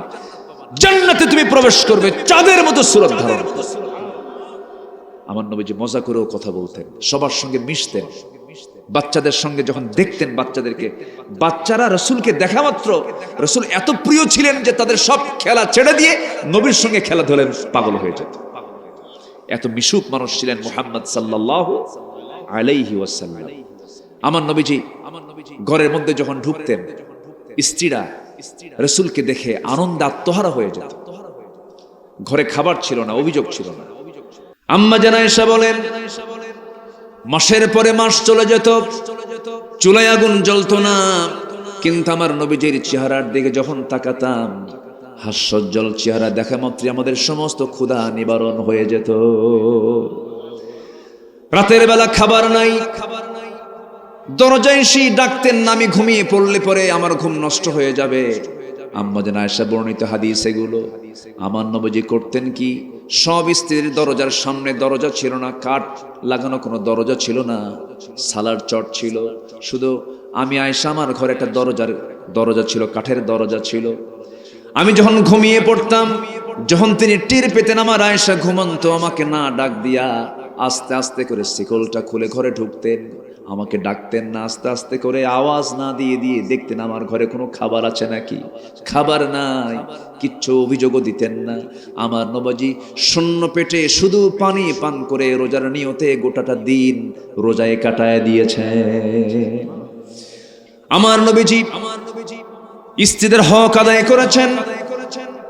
আম্মা জান আয়েশা বলেন, আমি যখন উটের দুধ নিয়ে নবীর সামনে চলে যেতাম, যখন বলতাম ইয়া রাসূলুল্লাহ, উটের দুধ আপনার কাছে প্রিয়, আপনি পান করুন। রাসূল বলতেন, আয়েশা আমি আগে পান করব না, তুমি আগে পান করো। ঠেলে দিতেন আমার দিকে, গ্লাস আমার দিকে ঠেলে দিয়ে বলতেন তুমি আগে শুরু করো, আমি শেষ করব।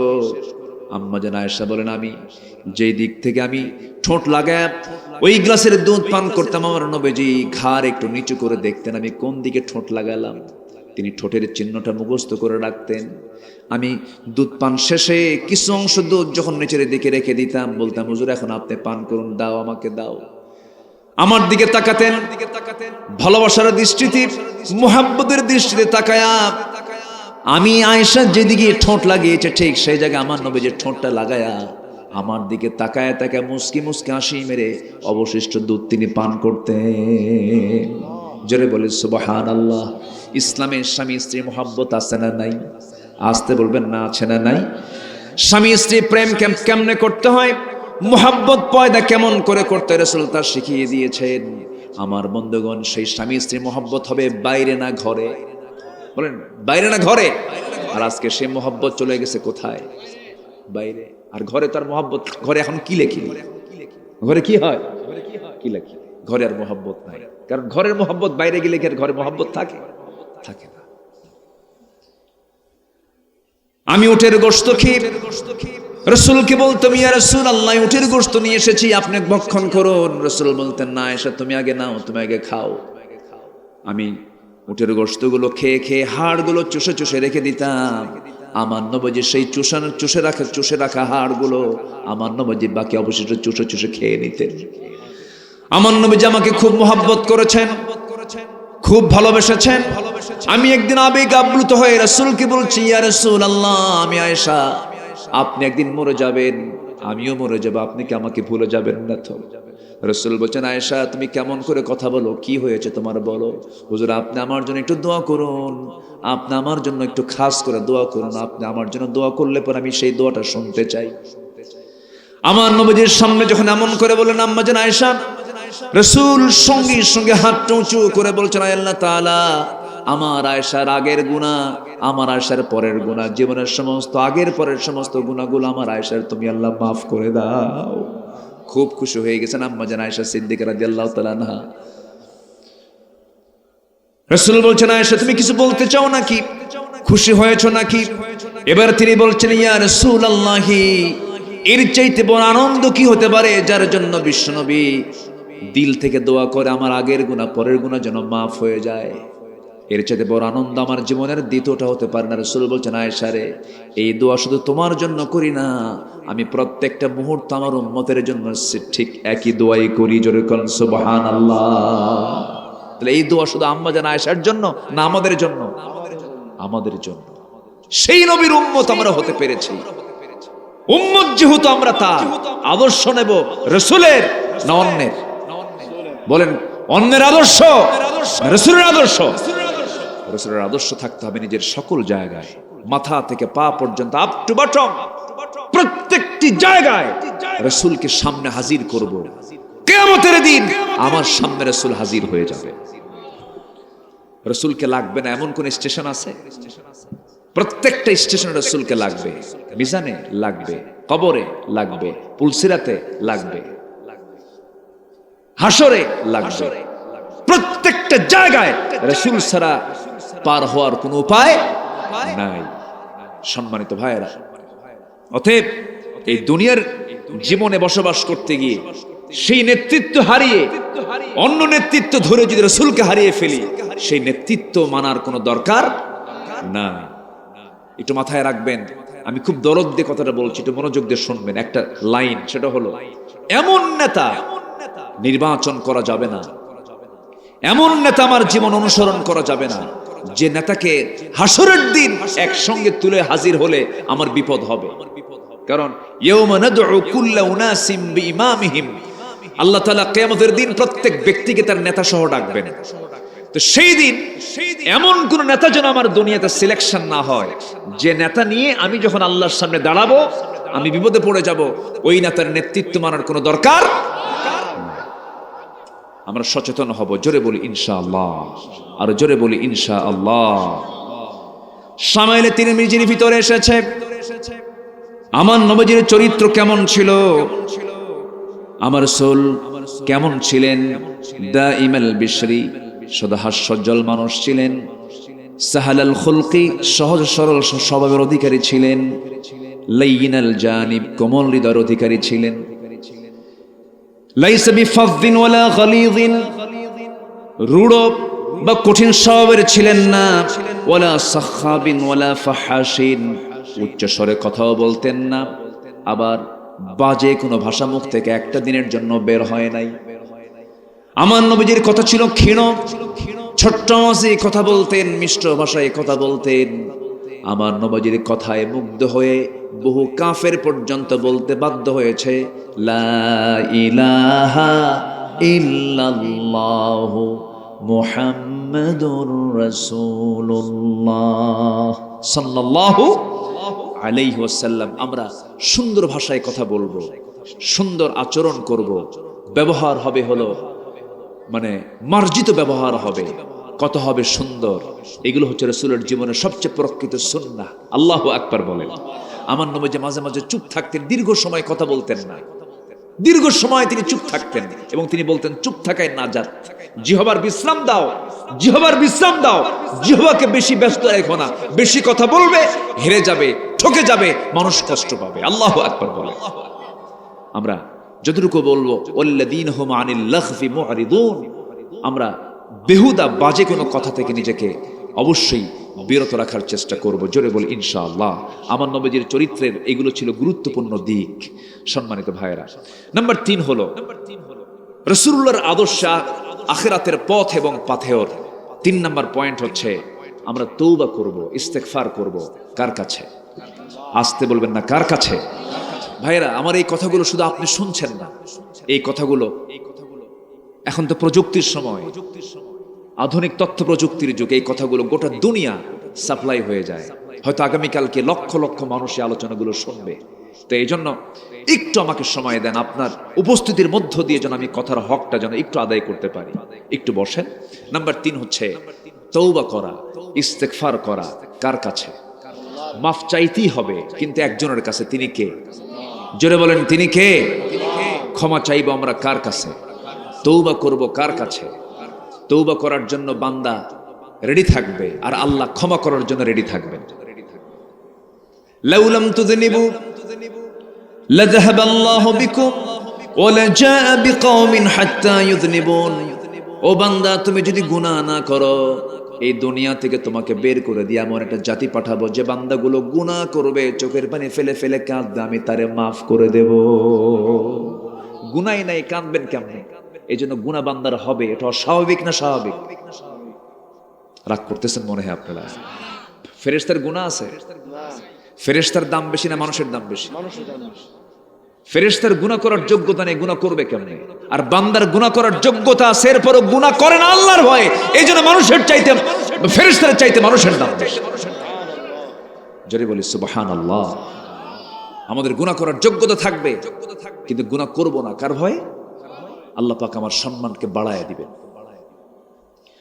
যদি কোনো গুনাহ হয়ে যায় আল্লাহর কাছে ক্ষমা চেয়ে নেব।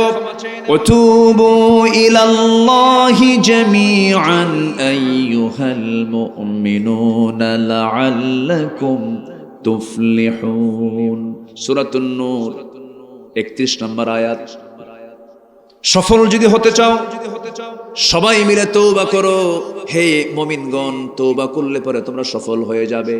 আল্লাহ পাক সূরা তাওবা নামে একটা সূরা নাযিল করেছেন, তুবু ইলাল্লাহি তাওবাতান নাসুহা التائبون العابدون الحامدون السائحون الراكعون الساجدون الآمرون بالمعروف والناهون عن المنكر والحافظون لحدود الله وبشر المؤمنين। জোরে বলুন আল্লাহু আকবার। তওবা করো। আমি রাসূল নিজে তওবা করি। ফাইন্নী আতুবু ফিল ইয়াউমি মিআতা মাররা। আমি রাসূল নিজে সারা দিনে 100 বারেরও বেশি বার তওবা করি। ও দুনিয়ার মানুষ, তোমরা তওবা করো। যার জীবনে একটা গুনাহ নাই সেই লোকটার নাম কি বলেন? মুহাম্মদ সাল্লাল্লাহু আলাইহি ওয়াসাল্লাম। অথচ তিনি 100 বারেরও বেশি বার তওবা করেন। সবচেয়ে বেশি কেঁদেছেন মুহাম্মদ সাল্লাল্লাহু। তার মতো কান্না পৃথিবীর কেউ কাঁদতে পারে নাই।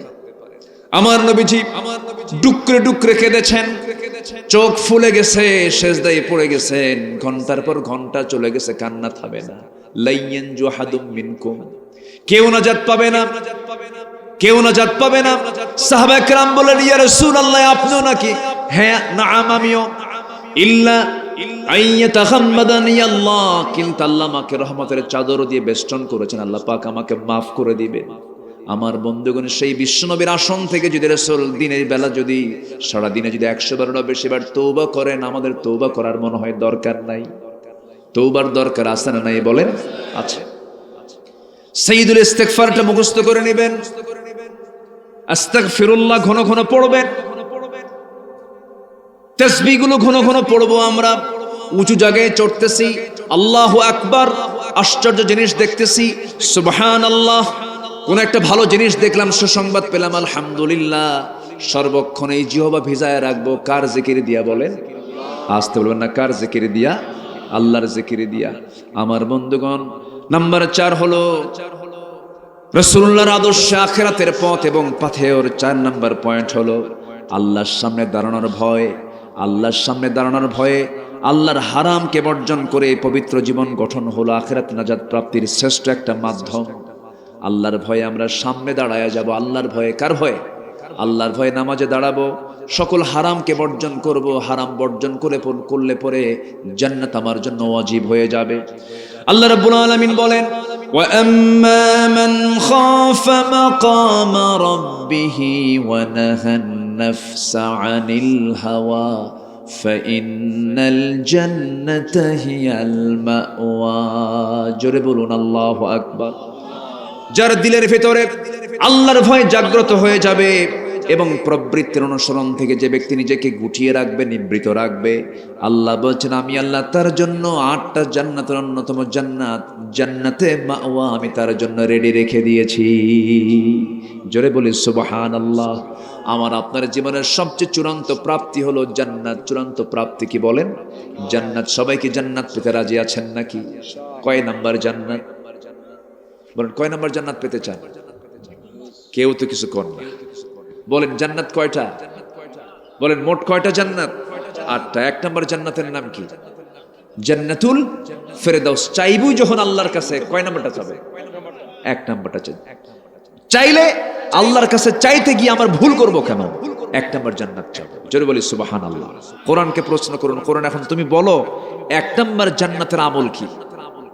সে আমল করলে তো আমরা সেই জান্নাত পেয়ে যাব। আল্লাহকে বলবো, আল্লাহ এই যে আয়াত প্রমাণ করে দিচ্ছে, আমি কাজগুলো করে আসছি, এখন জান্নাত দিয়ে দাও।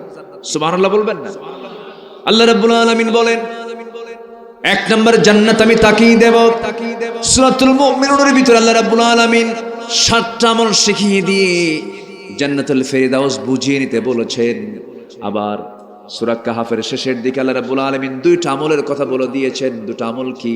ইন্নাল্লাযীনা আমানু ওয়া আমিলুস সালিহাতি কানাত লাহুম জান্নাতুল ফিরদাউসি নুজুলা খালিদিনা ফিহা লা ইয়াবগুনা আনহা হিওয়ালা।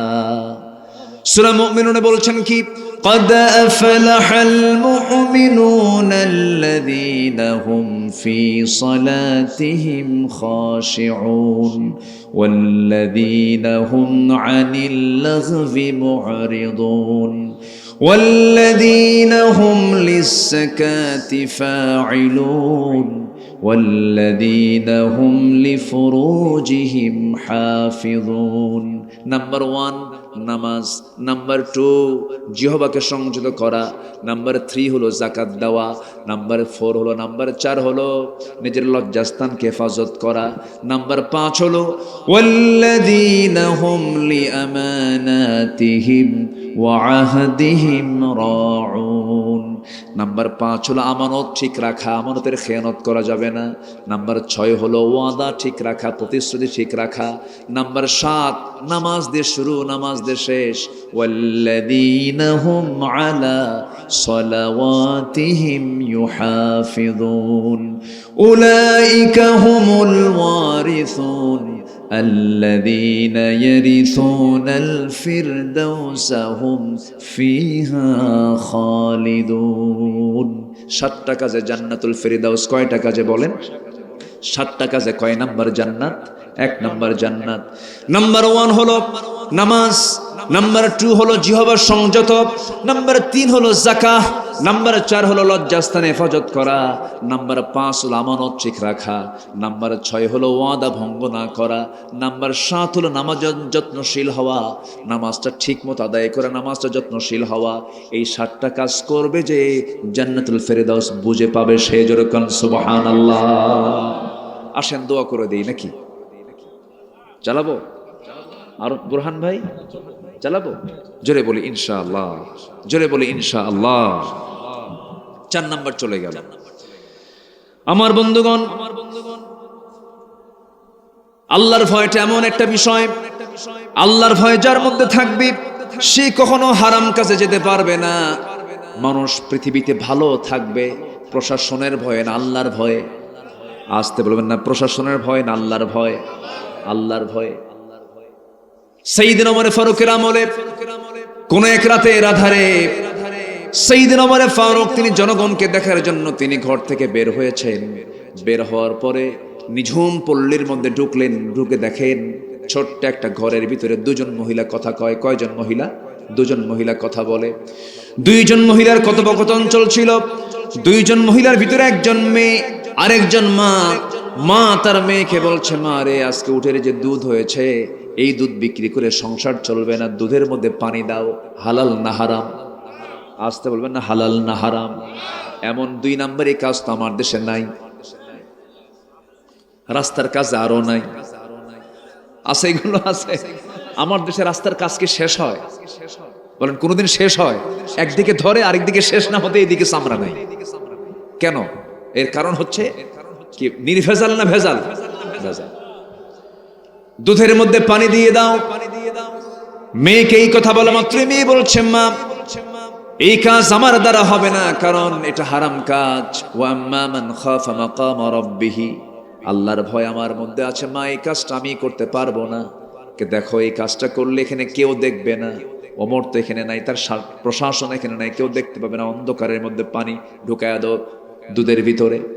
এবার মেয়েটা বলছে, মা তুমি হয়তো নিজে ফিল করতেছো ওমরের কোনো প্রশাসন এখানে নাই, কিন্তু এমন প্রশাসন এখানে আছে যে প্রশাসন দেখার জন্য আলো লাগে না, অন্ধকারও লাগে না। কিরামান কাতিবিন ইয়ালামুনা মা তাফআলুন। জোরে বলুন আল্লাহু আকবার।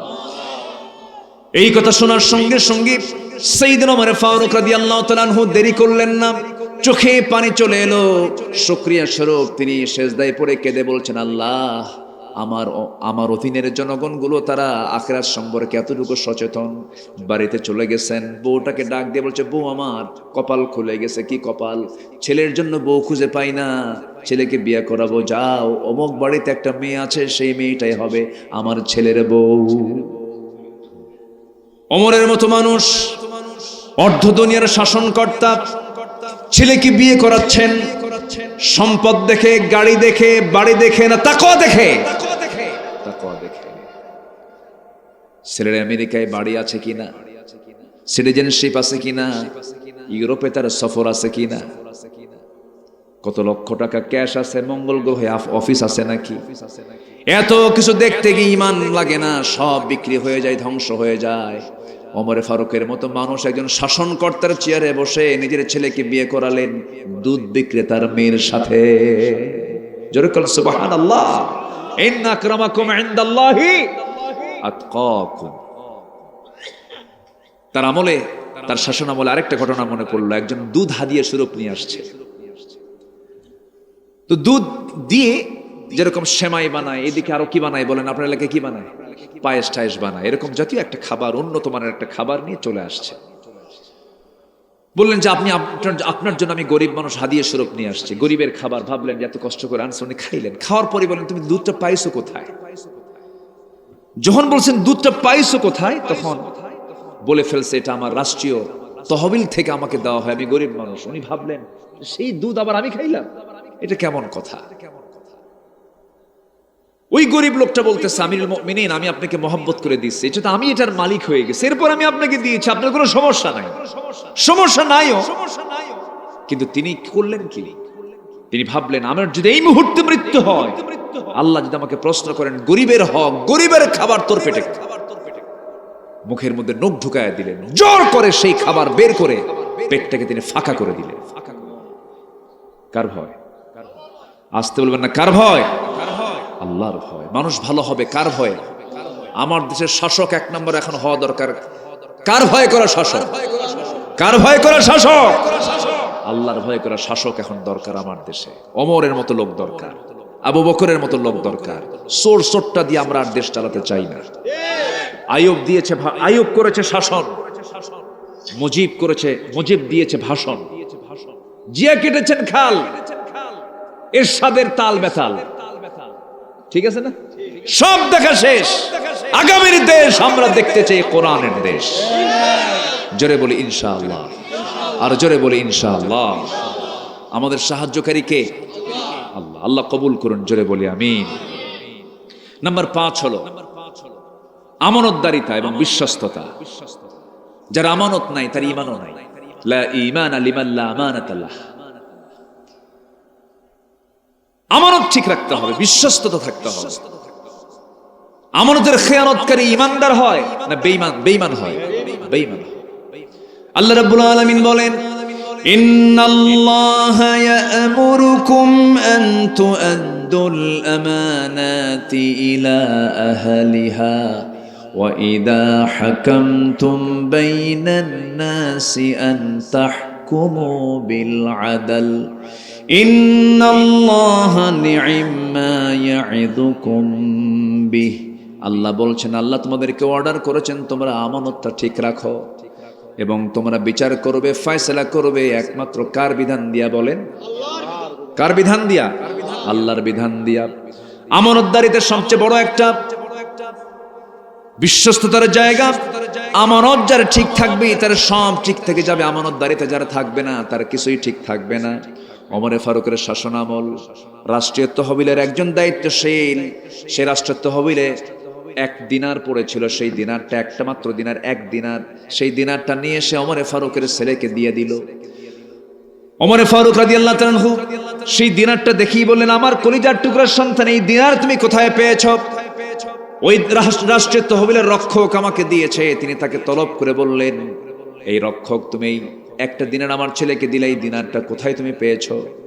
ওই তহবিলের মধ্যে, ওই জায়গার মধ্যে একটা দিনার পড়েছিল, ভাবলাম আপনার ছেলেকে দিয়ে দিয়ে সে খুশি হয়ে যাবে। আস্তে করে এক দিনার তার হাতে তুলে দিয়ে বললেন, কিয়ামতের দিন আমাকে জাহান্নামে পাঠানোর ব্যবস্থা করেছো, আবার তুমি এই তহবিলে বরাদ্দ করো। জোরে কোন সুবহানাল্লাহ। মাত্র কয় দিনার? কয় দিনার? এক দিনার। রাষ্ট্রের তহবিলে, রাষ্ট্রের খাদ্যের মালের ভিতরে নতুন কিছু ফল এসেছে, খেজুর এসেছে। ছোট্ট ছেলে গিয়ে সেই খাবারের মধ্যে হাত দিয়েছে, একটা খেজুর মুখের মধ্যে তুলে নিয়েছে। ওমরে ফারুক করলেন কি, মুখের মধ্যে নখ ঢুকে সেই খেজুরটা বের করলেন, বের করে বলেন, মায়ের কোলে যা। কার কোলে? মায়ের কোলে যা। কিছুক্ষণ পর ঘরের মধ্যে ঢোকা মাত্রই স্ত্রী চোখে পানি। স্ত্রীকে বলছেন, আমার স্ত্রী কাঁদো কেন? আপনার মধ্যে কোনো মায়া দয়া নাই? ছোট্ট ছেলেটা একটা খেজুর মুখে দিয়েছে, কি দরকার ছিল? আমরা তো খেজুর পাবোই, একটা খেজুর নয় কম নিতাম। আপনি ছেলেটাকে ধমক দিয়ে আমার কাছে পাঠায় দিলেন, বাচ্চাটা কান্নাকাটি করেছে, আমার খারাপ লাগছে। ওমরে ফারুক বলছেন, স্ত্রী, আল্লাহর কসম করে বলি, আমি কি বুঝি না সন্তানদের মায়া দয়া? কিন্তু এই যে খেজুরটা আমার ছেলে মুখে নিয়েছে, অর্ধেক খেয়েও ফেলেছে, অর্ধেক মুখের মধ্যে নিয়েছে, আমি কেন জোর করে মুখ থেকে বের করলাম? এই জন্য বের করেছি, যে খেজুরটা মুখে নিয়েছে সেই খেজুরটাই যে আমার ভাগে পেতাম, তার গ্যারান্টি কি? সুবহানাল্লাহ বলবেন না? আরো জোরে কোন সুবহানাল্লাহ। এটাই হলো বিশ্বস্ততা, এটাই হচ্ছে আমানতদারিতা। আমার বন্ধুগণ, কোন এক প্রদেশের গভর্নর তার প্রদেশের সমস্ত রিপোর্ট নিয়ে চলে আসছেন ওমর ফারুকের দরবারে।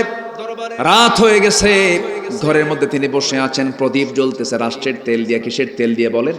রাষ্ট্রের তেলে প্রদীপ চলতেছে, বাতি চলতেছে। প্রাদেশিক গভর্নর সামনে এসে বসে যখন সমস্ত হিসাবগুলো দিচ্ছিলেন, তিনি হিসাবগুলো নিচ্ছিলেন, এক পর্যায়ে বলে ফেললেন, তোমার প্রদেশের অমুসলিমদের কি অবস্থা? তাদের অবস্থা এরকম, তারাও ভালো আছে। কথা শেষ হয়ে গেছে। এবার ওই প্রাদেশিক গভর্নর এবার আমিরুল মুমিনিন ওমর ফারুকের পোশাক আশাক দেখে বলতেছেন, আমিরুল মুমিনিন, একটা প্রশ্ন করব কি? এই যে আপনার গায়ে কাপড় চোপড় এগুলো ছেঁড়া হয়ে গেছে, তালিযুক্ত হয়ে গেছে, খুব কষ্ট আপনি জীবন যাপন করেন, একটু উন্নত জীবন গ্রহণ করা দরকার। যখন তার ব্যাপারে প্রশ্ন শুরু হয়ে গেছে, চট করে করলেন কি, ওই প্রদীপ যে জলে, এই এলাকায় কি বলে জানি না, যে ফিতাটা থাকে, সেই ফিতার নিচে তিনি চেপে ধরেছেন, সলতে চেপে ধরেছেন, বাতি নিভে গেছে।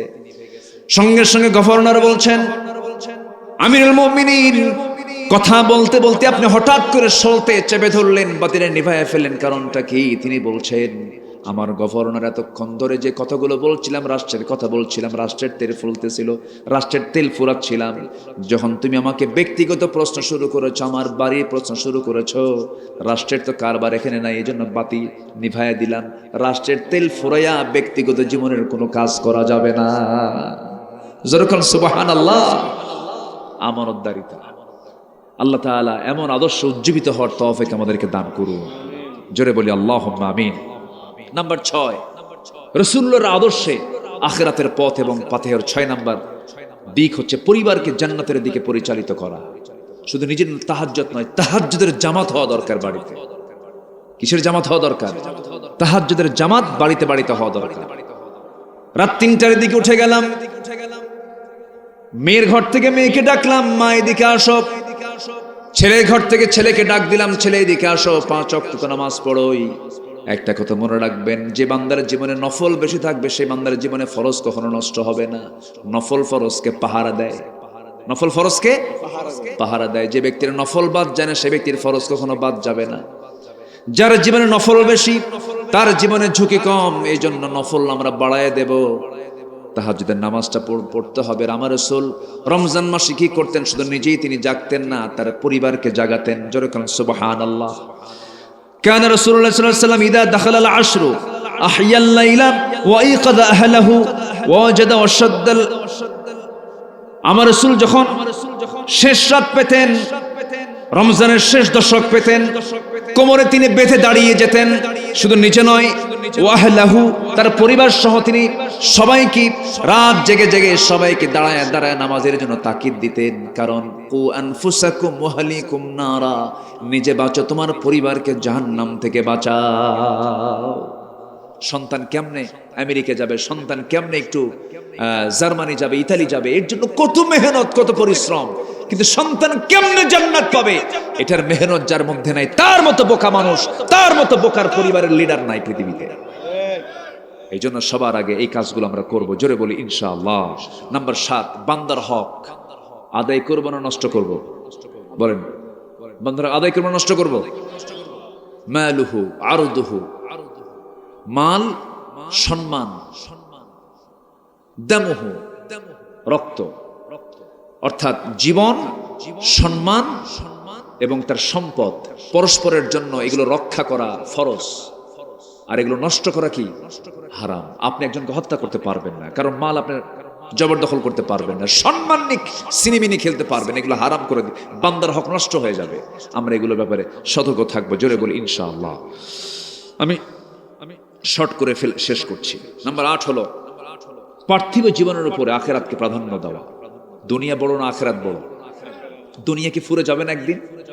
বলেন ফুরবে কিনা বলেন? আখেরাত আচ্ছা, আখেরাত কি কখনো ফুরবে? অতএব আমরা বোকা থাকতে চাই না, চালাক হতে চাই। আমরা চালাক হব। মান আকিয়াসুন নাস ওয়া হাযযামুন নাস, ইয়া রাসূলুল্লাহ। শুন, চালাক কে? রাসূল বলে আকসারুকুম যিকরাল লিল মাউত ওয়া আকসারুহুম ইস্তিআদাদা, উলাইকাল আকিয়াস। চালাক লোকটা সেই যে ব্যক্তি মৃত্যুর কথা বারবার স্মরণ করে। জোরে বলে সুবহানাল্লাহ। আমরা পার্থিব জীবনের উপর আখিরাতকে প্রাধান্য দেব। আল্লাহ কবুল করুন, জোরে বলি আল্লাহুম্মা আমিন। আরো জোরে আল্লাহুম্মা আমিন। আমার নবীজি মদিনা রাস্তা দিয়ে হাঁটতেছেন, একটা মরা ছাগল দেখলেন। সে ছাগলটার কানও কাটা, কানটাও কি কাটা, অর্ধেক মরে আছে। আমার নবীজি ছাগলটা দেখে ওই কানে হাত দিলেন, দিয়ে বললেন, কেউ কি টাকা দিয়ে কিনবা? সাহাবীরা বলে, হুজুর এ তো মরা, আবার কান কাটা, এটা টাকা দিয়ে কিনবো কেমনে? আল্লাহ রাসূল বললেন, আল্লাহর কাছে এই পৃথিবীর দাম এই মরা ছাগলের চাইতে কম। আমরা কি পেরেশান হয়ে, কি পেরেশান আমরা। এই বিশাল ফুরাবে না এমন আখিরাত সামনে পড়ে আছে, এটার জন্য আমরা একটু লালায়িত হই। লোভ যদি করতে হয় দুনিয়ার না আখিরাতের, আখিরাতের লোভটা থাকতে হবে, প্রকৃত লোভ। আল্লাহ কবুল করুন, জোরে বলি আমিন। নাম্বার 9, জীবনের সকল কিছুর ঊর্ধ্বে আল্লাহ এবং রাসূলকে প্রিয় হিসেবে গ্রহণ করা। আমার কেউ প্রিয় না, বলেন তো? বউ কি থাকবে না হেরে যাবে? সন্তান থাকবে না হেরে যাবে? সম্পদ থাকবে না হেরে যাবে? এখনই মরেন, আপনার মেয়াদ পৃথিবীতে সর্বোচ্চ 5 থেকে 6 ঘন্টা। আপনি থাকতে পারবেন না, আপনি থাকতে চাইলেও পারবেন না। আপনি যত বড় রাজা মহারাজা হন না কেন, মরে যাচ্ছেন, মরে গেছেন, উপায় নাই। পৃথিবীবাসী আপনাকে রাখবে না, ধাক্কা মেরে কবরে থুয়ে আসবে। কেউ প্রিয় না, কেউ প্রিয় না, সব আপনার দূর হয়ে যাবে, পর হয়ে যাবে। আপন যিনি ছিলেন, আছেন, থাকবেন, তিনি আমার কে? আল্লাহ। সে আল্লাহকে আমরা প্রিয় ভাববো, জোরে বলি ইনশাআল্লাহ।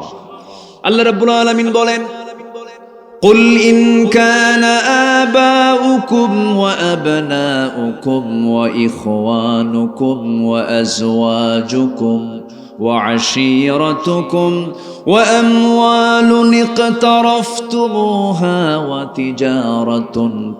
وتجارة تخشون كسادها ومساكن ترضونها أحب إليكم من الله ورسوله وجهاد في سبيله فتربصوا حتى يأتي الله بأمره والله لا يهدي القوم الفاسقين। জোরে বলুন আল্লাহু আকবার। আল্লাহ পাক 8টা জিনিসের উপরে আল্লাহ এবং রাসূলকে প্রাধান্য দিলেন, তাকে ভালোবাসতে বললেন, তাদের দুজনকে বেশি মহব্বত করতে বললেন। হে রাসূল, আপনি জানায় দেন বাপ, এরপরে সন্তানাদি, ভাই, এরপরে হলো তোমাদের গোত্র, তোমাদের সম্পদ, তোমাদের আকর্ষণীয় ঘর বাড়ি, তোমাদের পছন্দনীয় এই সমস্ত জিনিসের চাইতে বেশি মহব্বতের হতে হবে একমাত্র তিনি এক নাম্বার কে? সকল কিছুর চাইতে বেশি প্রিয় বানাতে হবে। আল্লাহ পাক এটা জানায় দেয়। এটাই হচ্ছে দ্বীনের মজা, এটা হচ্ছে ঈমানের মজা। আল্লাহ যেন এই মহাব্বতটা সবার দিলে লালন করার তৌফিক দান করেন। জোরে বলি আল্লাহুম্মা আমিন। নাম্বার 10 হচ্ছে ওয়া জিহাদিন ফি সাবিলিহি, আল্লাহর পথে জিহাদ করাকে বেশি প্রিয় যার মনে না হবে, ওই ঘরবাড়ি, ব্যবসা বাণিজ্য, বাপ ভাই সন্তানাদি এর চাইতে যদি জিহাদ বেশি প্রিয় না মনে হয়, আল্লাহ এবার ধমক মেরে বলছেন অপেক্ষা করো আমার নির্দেশ না আসা পর্যন্ত। ফাতারাব্বাসু হাত্তা ইয়াতি আল্লাহু বিআমরি। আল্লাহ পাক এখানে একটা মেজাজ খাটিয়ে কথা বলেছেন। সম্মানিত ভাইয়ের, অনেক প্রেক্ষাপট ছিল, সময়ও নাই, অনেক রাত হয়ে যাচ্ছে। তিনজন সাহাবী যুদ্ধে যেতে পারেন নাই। ওয়ালা সালাসাতিল্লাযীনা খুল্লিফু, সূরা তাওবার মধ্যে এসেছে, যেতে পারেন নাই। অ্যাবিলিটি ছিল, গরিমসি করেছেন। সেই বিশাল তাবুক অভিযানের ঘটনা এটা। 30,000 সৈন্য নিয়ে রাসূল চলে গেছেন, যুদ্ধ হয়ও নাই, ফিরে এসেছেন রাসূল বিনা যুদ্ধে। কি বলে, সেই রোমানদের সঙ্গে যুদ্ধ হলো না, ফিরে আসলেন। ফিরে আসার পর কাব বিন মালিকই তো, হ্যাঁ কাব বিন মালিক রাদিয়াল্লাহু তাআলা আনহু, তিনি এসে লম্বা হাদিস, বুখারীর হাদিস, এসে বলছেন হুজুর একটা কথা বলবো কি, যুদ্ধে যাই নাই। কেন? এমনি যাই নাই। কেন এমনি যাও নাই? হুজুর গড়িমসি করেছে, যেতে পারতাম, যাবো বলি যাওয়া হয় না। আমার রাসূল বললেন তাই যাও, চলে যাও, পাঠায় দিলেন। পাঠায় দেওয়ার পর এবং বললেন আর কি কি যাও নাই বলো তো? বললেন হেলাল বিন উমাইয়া যায় নাই। আর কে? মুরারা বিন রাবিয়া যায় নাই। আর কে? হুজুর জানা নাই। তিনজন রাসূল চিহ্নিত করলেন এবং নোটিশে একদম হ্যাঙ্গিং করে দিলেন। এই তিনজন ব্যক্তির সঙ্গে মদিনার কোন সাহাবী কথাবার্তা, লেনদেন সবকিছু বন্ধ হয়ে গেছে, বন্ধ করে ফেলবে, কেউ কোনো কথা বলবে না। কারণ হ্যাঁ সালাম কালামও বন্ধ, যেতে পারবা না, কথাবার্তা বলবো না, লেনদেন সালাম কালাম সবকিছু বন্ধ। আচ্ছা বলেন তো, এই তিনজন সাহাবী, কাব বিন মালিক সহ আরো দুজন সাহাবী, তাদের কি নামাজের কোনো অভাব ছিল? আসতে কয়, নামাজকে অভাব ছিল? জিকির আজকারের অভাব ছিল? নবীর মুহাব্বতের কোনো অভাব ছিল? শুধু কি করেছেন? ও জিহাদিন ফি সাবিলি, আল্লাহর পথে জিহাদে যেতে একটু গড়িমসি করেছেন। বাস আল্লাহ পাক রাসূলকে দিয়ে একদম চরম ভাবে আটকায় ফেললেন। এমন আটকানো, এমন মহা বিপদে পড়লেন, তিনজন সাহাবীর কাছে মনে হলো গোটা পৃথিবী এর চাইতে ছোট জায়গার নাই। কারো ঘুম হয় না। হেলাল বিন উমাইয়ার বয়স 75-70 ঊর্ধ্ব সাহাবী, বুড়া মানুষ, নিজে দড়ি নিয়ে এসে মদিনার মসজিদের সামনে, মসজিদ নববীর সামনে একটা কি বলে পিলারের সাথে দড়ি বান্ধায়া নিজের হাতে স্বেচ্ছায় 2 হাত বেঁধে বললেন হেলাল, তোর চাইতে দুর্বল মানুষ পৃথিবীতে আর নাই, অপরাধী মানুষ পৃথিবীতে নেই, যার বিরুদ্ধে রাসূল বয়কটের ডাক দেয়। সালাম দেন, কোন সাহাবী উত্তর নেয় না। উত্তর নেওয়া যাবে না, যে রাসূল মানা করে দিয়েছে, উত্তরও নাই। 40 দিনের মতো পার হয়ে গেল, আমার নবীজির কাছে কোনো ওহী নাযিল হয় না। ওইদিকে কাব বিন মালিক দরজায় গিয়ে ডাক দিচ্ছেন। দরজার কাছে এসে ভিতর থেকে প্রশ্ন করছেন, আমার স্বামী, আমি দরজা খুলবো, শর্ত হলো দরজা এই দিক দিয়ে খুলে পিছনের দরজাটা বের হয়ে যাব, কারণ যে ব্যক্তিকে রাসূল বয়কট করেছেন আমি তার স্ত্রী হলো, আমি তাকে বয়কট করলাম। এটাই হলো ইসলাম। 10 বছর 11 বছরের ছোট্ট ছোট্ট বাচ্চার সামনে কাব বিন মালিক ডাক দিচ্ছেন, আমার কলিজার টুকরা সন্তান এদিকে আয়। সন্তানগুলো বলে না না, যাব না। কেন? রাসূল বয়কট করেছেন, তোমার সঙ্গে কথা নাই। সবকিছু হবে কার জন্য? আসতে বলবেন না কার জন্য? আল্লাহর পক্ষ থেকে আয়াত নাযিল হলো, আমার নবীজি বলছেন ওমর তাড়াতাড়ি আমার কাবকে ডেকে নিয়ে আসো। ওয়ালা সালাসাতিল্লাযীনা খুল্লিফু, ওই তিনজনকে রাসূল সামনে ডেকে আনলেন। কাব বিন মালিককে জড়িয়ে ধরলেন, বলেন কাব, আমি তোরে না মাফ করলেও মাফ করনেওয়ালা আল্লাহ পাক তোকে মাফ করে দিয়েছে। এই জায়গায় শিক্ষা আছে না নাই বলেন? সেই শিক্ষাটা হলো কখনো জিহাদকে অবহেলা করার কোনো সুযোগ নাই। আল্লাহ কবুল করুন, জোরে বলি আমিন। আমি আর কথা বাড়াবো না, যতটুকু হয়েছে বলি আলহামদুলিল্লাহ।